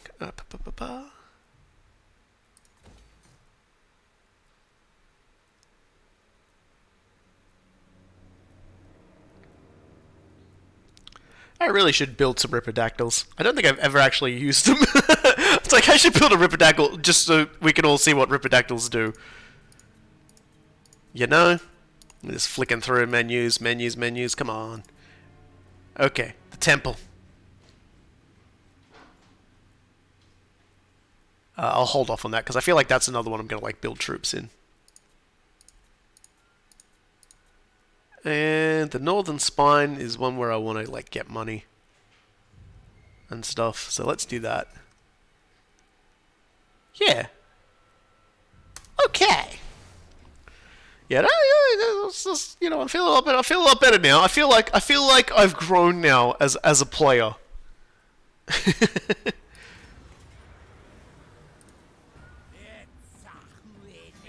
Gator just having the time of his life. I think that should yep, he should level up off of that, and now he'll become a mortal. The immortal red-crested skink. Just sails the seas, stabbing pirates, taking their money, making me exceedingly rich. I was gonna say, looking at Lustria and just seeing that wonderful white, and then you've just got this big red googly arm sliding down, like, down the side. That's Mazdamundi's ugly webbed hand, just like reaching in. Like, I'm sitting here with a bag of chips in my lap, and he's just like reached over my shoulder and is like sliding down to like grab the chips. I hate him so much. Oh man, I gotta take 750 battle captives if I want to get myself some better Saurus. And I just killed so many people. I can't believe you're asking that of me now. Oh well. And keep everyone here for the moment. Kalimi, can I build a Saurus now? Nope. That's a shame. Okay, Monic. Suppose Monic should just stay here for a sec. Yeah, we'll find out next turn if their ritual proceed. Oh no, they rebuilt Angariel, so they'll definitely have a proceeding. Ah, it's Alastar. For those unaware, Alastar was a Make-A-Wish Foundation character. A young fellow getting a potentially dying wish. Asked for a White Lion special character in the game, and the fellow thankfully has, as far as I'm aware, recovered. So he does get to experience his awesome, cool character in the game, and Alastor is cool as hell. I love White Lions the most out of all of like the different stuff in the High Elves factions.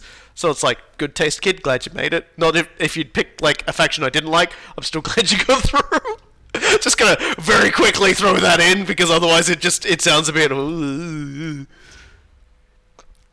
It's like, yep. Nothing says. Oh, is he? Okay, so he's unlocked the quests for both of those now? Well, that's good. That'll give us something to do as we step into the later game. Because I was like... Yeah, so give him another turn. And then we'll start spending money on building things again. I definitely want to get those built, because we need more... We need more Dreadsaurians. Alright, we definitely need that. Okay. So we should finish our little experiment. Our ritual. It's not an experiment. Our ritual. We should finish our ritual this coming turn. The High Elves should allow us to go and beat them up. And when I do that, I think that might be the good end for the stream. Because we are hitting the 3-hour mark. My throat is starting to get crusty.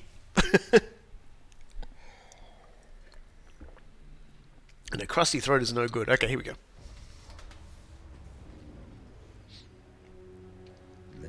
Warding is fed by the geomantic web, which in turn is sustained by the Slan residing in their star chambers. And so the stars were sent closer to the heavens.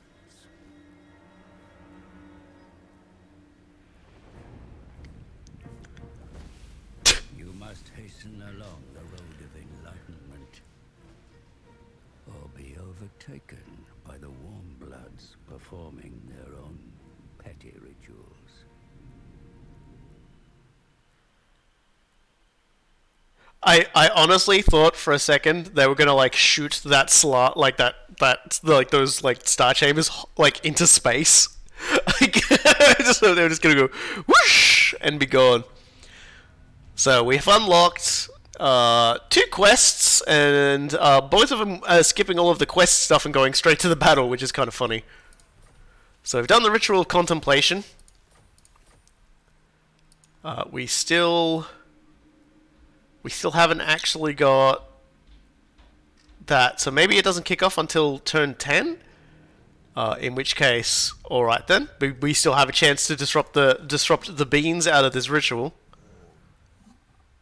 I need to get over there to unfortunately beat up Alastor. Oh, okay. I didn't actually mean to run over that, so we're just gonna skip it and get money. We're gonna get health up from this? Yeah, so we're restoring our health. I get the feeling Alastor might actually kick Trapped Op Start's backside, but if we can step in, it might not be the case.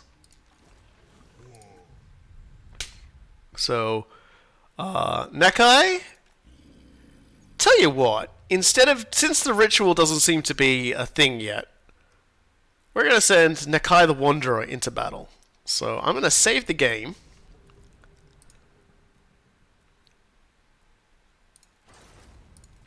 And his first battle is the Golden Tributes. So we're going to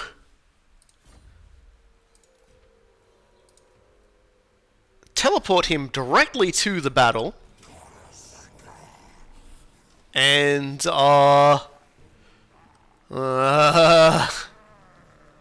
Boy, this is going to be down to the wire a little, isn't it? I'm just going to put that on him so he does flame damage. You know what? If we lose, we lose. Nakai's immortal and he's on our side now, so it's cool. I could have sworn there was a different battle for this, though.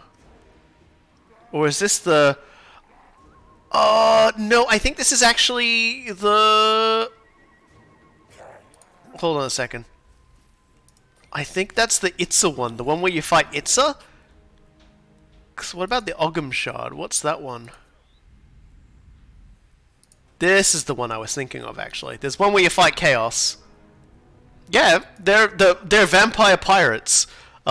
It's basically the Golden Tributes questline is exactly the same as Gor'rok's questline, only you do it from Nakai's perspective. So as you can see, so it's a similar sort of thing, except I'll be fighting against these guys, whereas like all the other guys will be fighting against the other side. And we have already done that one, so actually, you know what? Bugger it. It's the first one. We'll do the Golden Tributes. Let's just do it.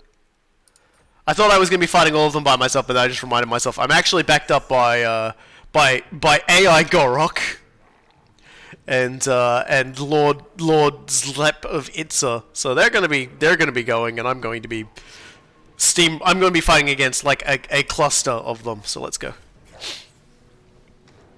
I kind of forgot that. Yeah, Itza is under siege again, exactly at the same time. We're just doing it from a different perspective. At a different point in time. It's fine. I feel like we ended like one of the streams with this battle, actually. Oh no, it's a deja vu stream! All over again. This is terrible.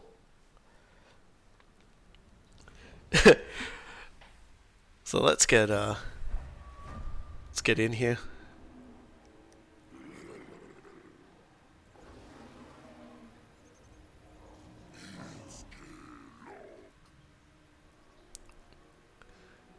It's in danger, Mario.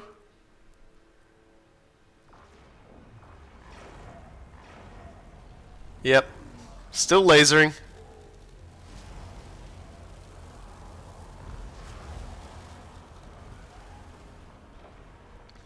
And Gor'rok's off there fighting the rats.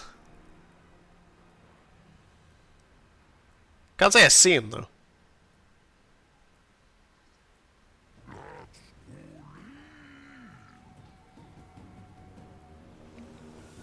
Yep.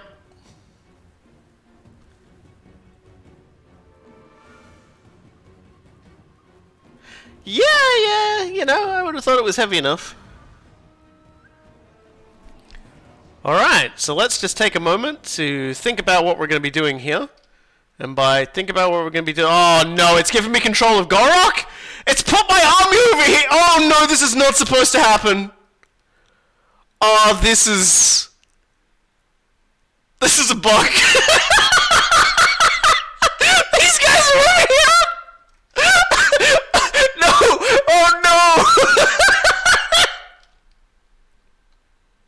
This is not meant to happen, guys!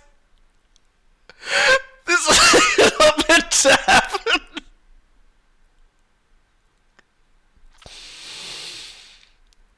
Oh no! Oh no! Gor'rok's army is supposed to be here and AI controlled. They can't, but because Gor'rok is my army, they've given me the Gor'rok faction too, and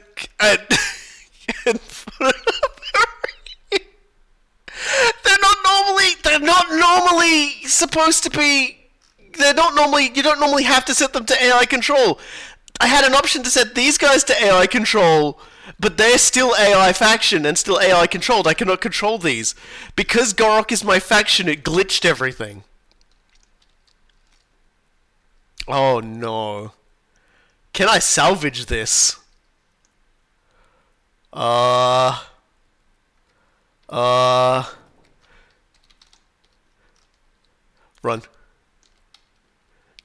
Oh, you selected all of them, you stupid son of a... Stop doing that. I only wanted that one. Okay. Okay, you guys need to go. You need to go actually do your fight. These guys are gonna go and do their thing too. Oh my god. Let's go.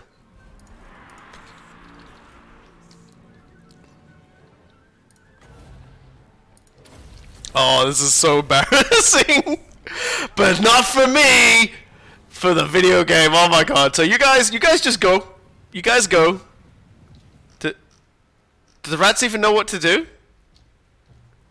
Yeah, they're gonna go join the other battle, I think. Or they're gonna go walk halfway. Yeah, they are, which means these guys get wiped out. It's over, right? So I need to get over there right now. Consor!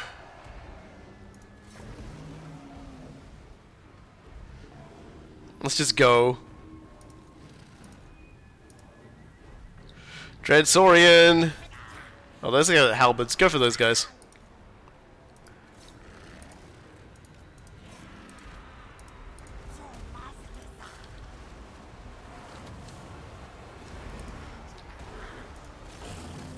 So hey, Dreadsorians are these big things. Remember that, like, the Crimson Skull Island? Yeah, it's like that. And here's the feral version that doesn't have a Haldar on his back, but they still give him a really cool.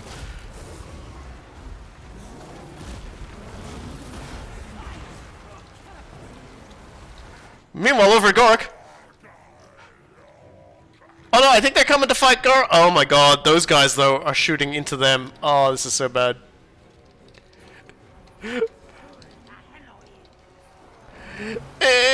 Why?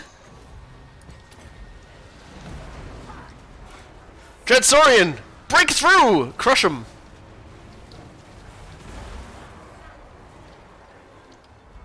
Oh, this is so bad. I need to just murder my way through everyone and get through.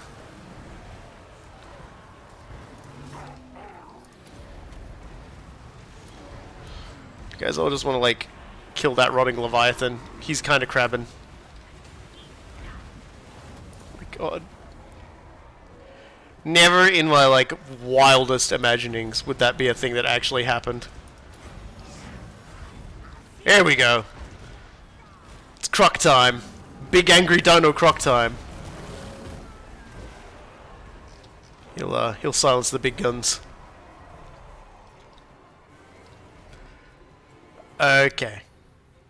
Oh, Luther Harkon has turned up. Great. Okay, so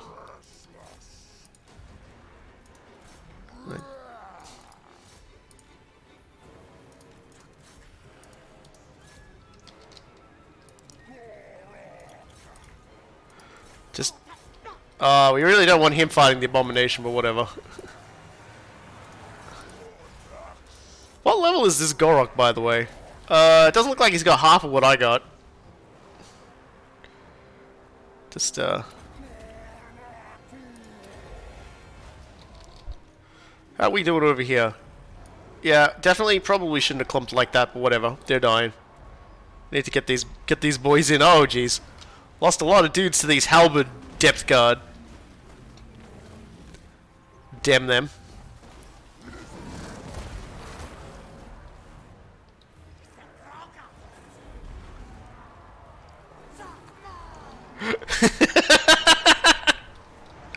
Oh dear. Yeah, dog, that's just, like, I was watching it and I'm like, oh, I don't see Crockguard. I kept it to myself because I'm like, oh, I'm sure it's fine. I'm sure it's just like, he hasn't moved up for the cutscene or whatever. And then I look, and for whatever reason, it's just like, wait a sec. Oh, God. The problem is that if fucking Lord Zplek dies, I'm just, okay. Okay, guys, let's just go. Just go. Just go. You guys just keep killing those guys, I guess. You need to get down there and help before it's too late. Just kill. Just kill at full speed.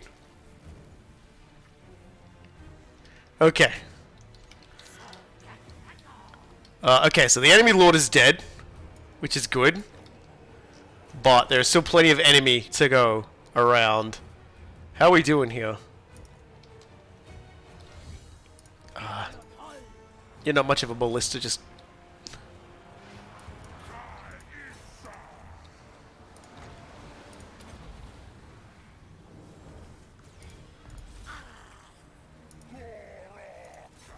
Gor'rok, keep killing that Hell Pit Abomination. I'm restoring your vigor.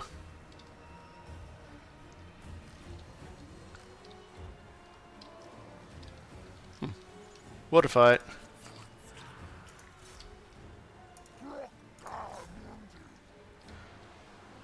Yeah, we're doing alright, we're doing alright. We're just gonna get our boys down here. Yeah, we don't wanna fight Luther Harkon sensibly here. Or rather, we don't want to fight him conventionally, we want to...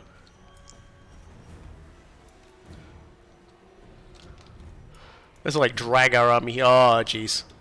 Please tell me the Slan's back here. Okay, good. Okay, you know what? We wanna barrel into these arseholes from here now. We just want to come in up on the flank, even though I've just like sort of beefed that flank charge. Also, Nakai was just like, you know what? Fuck you, I won't do what you tell me. So I guess that's true to life. How are we doing over here? Cool. All right, I'm digging this. I'm digging this. Let's just go. I still can't believe that actually happened. Those guys are still there. We gotta kill them. Let's go kill them.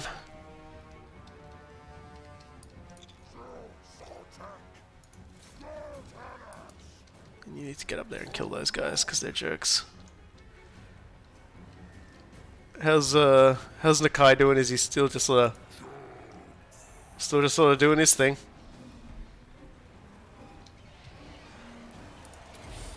Oh my god, every time I try to make him do something, bats land on him.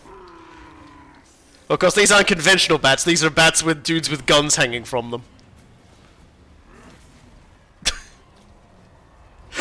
Nakai is really not down with this. Oh, you boys want to fight? Alright, let's fight.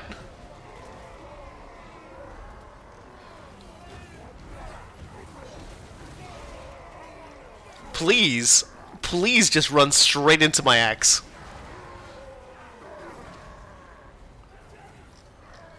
How's everyone else doing? Yeah, doing pretty good. The skink mage didn't get moved up, which was a mistake on my part, but we'll get there. At the very least, the Lord is like... actually, the Lord's in danger. Luther Harkon has just like bypassed like the entirety of the army to come down here and kill the Slan, which is kind of rude. So we're just gonna start shooting him with like poison darts and shit, because otherwise he's gonna like kill that Slan mage incredibly quickly. Revivification crystal, please come over here. I need you over here. Oh yeah, you're actually a shooty boy. Where is shooty boy? Oh, I didn't mean to bring you here. Oh, whatever.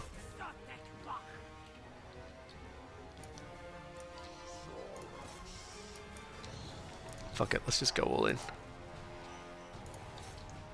We really need to like... Yeah, like he's gonna kill him. He's like beelining for him, and he's gonna kill him, and I'm not gonna get there in time to stop it. Oh my god. That's so Luther Harkon. He's like completely ignored all of those stegodons and just gone all in. Nakai not looking so great. Need to get Nakai out of there. I've actually, most of my army has like just gotten clumped in here, which is good. But we really need to heal that boy. That fat boy really needs health right now. I'm glad Gor'rok comes with revivification crystals.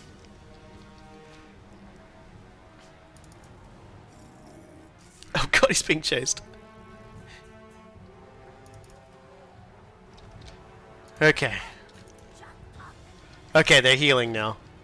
Nature has found a way. Ah, that's not good. Oh, is he coming back for a second round? He's coming back for a second round like a total asshole. Please kill Luther Harkon. Like, if we kill Luther Harkon, like, it is over. How you doing over there? You guys might want to just, like, come down here and hope we don't get shot. How you guys doing? Yeah, you good? Okay, he's coming over to heal the Slan. Okay, those guys are definitely chased off the battlefield. Come back. Just yeah, just keep on healing. Just hit him with that loving healing. Do I got a spell for this? I got a spell for this. A spell for this.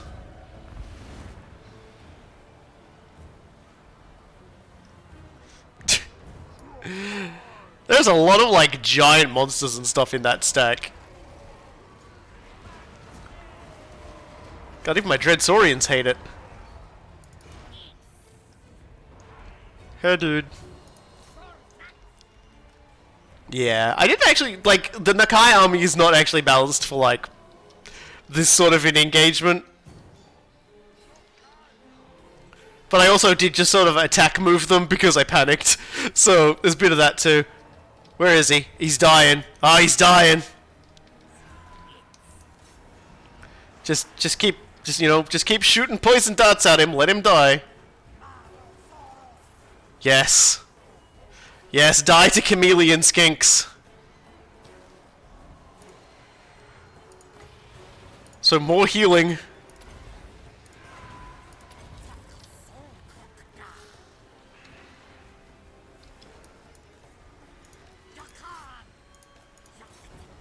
He's like so mad about that skink casting spells at him.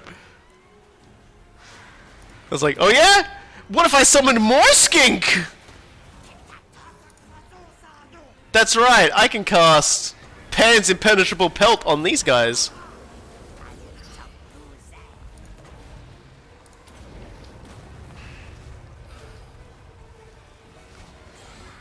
There he goes. Oh, and he got squashed by it! Oh, that's a beautiful death animation. You guys might want to move. Oops. Okay. Oh, I'm glad we healed him because he's directly run straight into the enemy. They'll start dying though. They're losing. They're losing morale. The leader's dead. They're being smooshed by all manner of things. Oh god. Oh god. Managed to somehow pull that one out of the fires by the fact I completely panicked. And it's such a fucking ridiculous fight. You guys go get stuck in. The enemy are fleeing. All is well. Phew. I am kind of super glad I got like regen Bastillodons for this.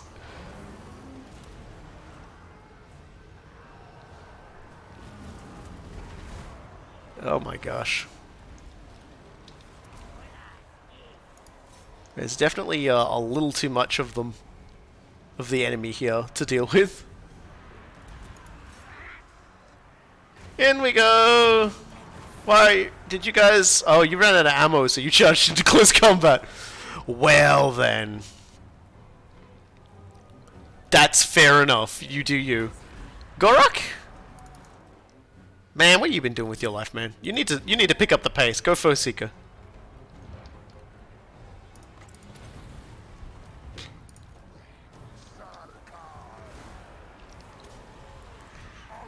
They're all falling apart except for this guy. Actually, no, I think he's falling apart. No, because it's not on the banner. Skink Priest Avatar. So he's like a ghost Skink Priest.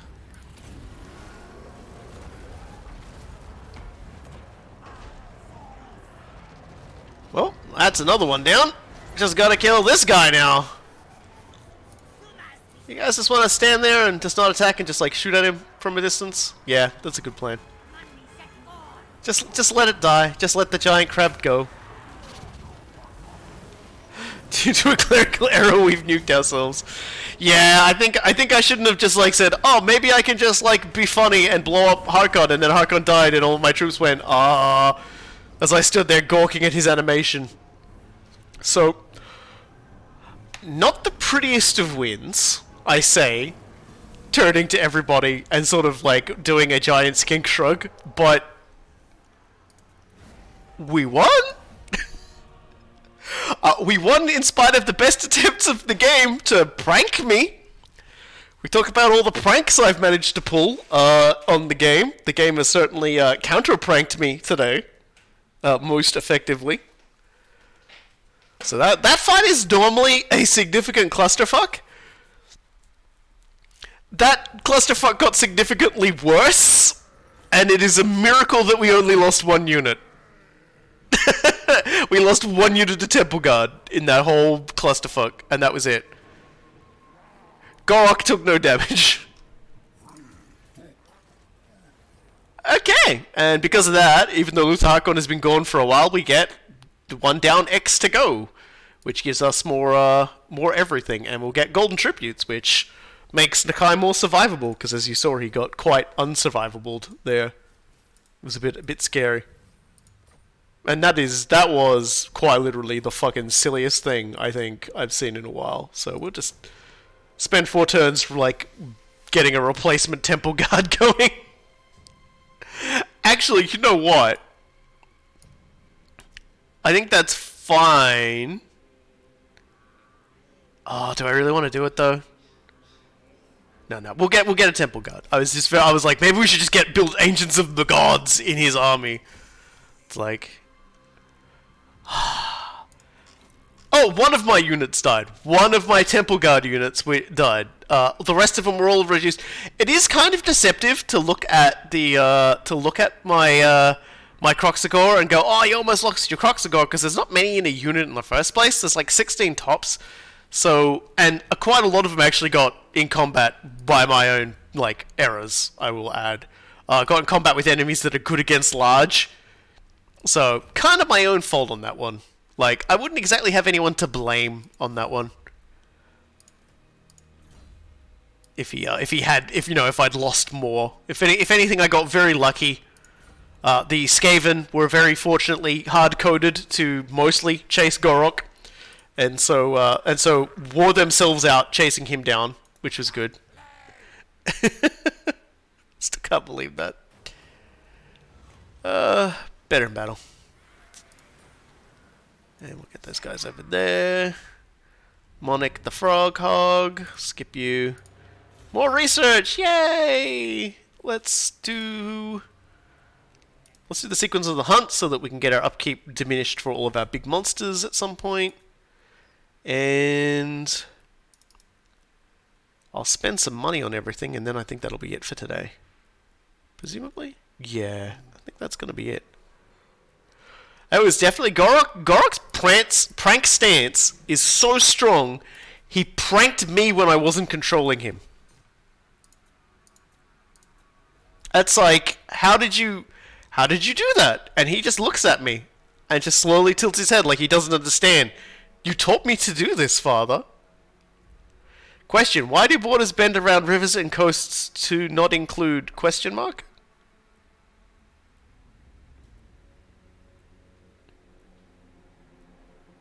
I'm not sure I follow on that one. you might need to spell that one out a little clearer for me, because I am incredibly dumb. You'll need to pass that in simpler terms. My brain is fried. Oh look, I'm not mad. I'm not mad. I was just shocked. I was not ready. I was not ready to be pranked by my own child, but I am so proud of him that he did. There's, like, you look at it and you just go, no, that was hands down one of the greatest pranks of all time. Of all time. I can't be mad at it. I just can't be mad at it. Oh, why do coasts seem to not be included in national borders? I think they do. They just sort of, these lines are sort of like segments of space that denote regions that you like basically anything that's sort of in that region. Sorry, I'll try and be a bit clear on that. Each of these sort of borders here represent a section of ocean, and you gain ownership of it if you have like a majority holding of territories in it. So that's how you get basically restoration in waters, And of course, there are some regions which are so far out, I don't think anybody gets them. These ones here, and that because they're just deep water and there's nothing there, and you take attrition. So if that's what you're asking about, why these sort of things are as weird as they are, that's why. If you mean something else, I'm not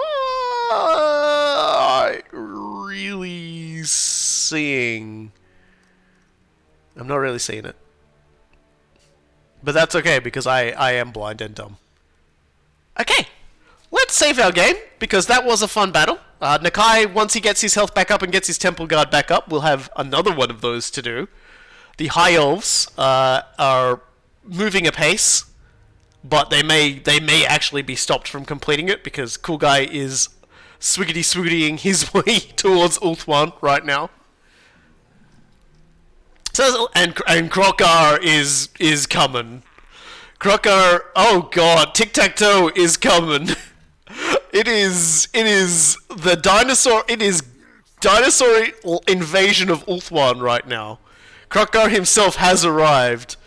So, yeah, next stream, it will, we've got a weekend stream coming up. I'll be playing a non-Warhammer game for the weekend, so we'll be playing Evil Within, if everything works.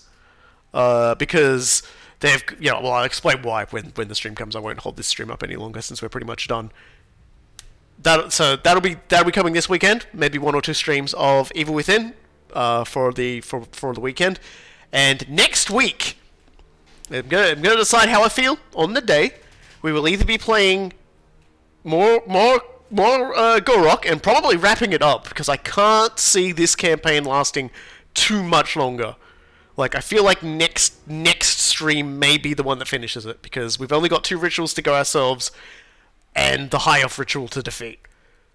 And maybe the Dark Elves, we don't know. But I feel like that'll go pretty quickly. Other one, it might be Dawn of War 3. It depends on if Steam lets me download it and if OBS lets me stream it. That's basically what it's going to come down to. So, until then, thank you everybody for joining us. Thank you to Wang and everybody who came on the raid. And I hope you'll have yourselves a wonderful next couple of days. It's probably everybody else is in bed now. So, thank you once again, and we'll see you all next time.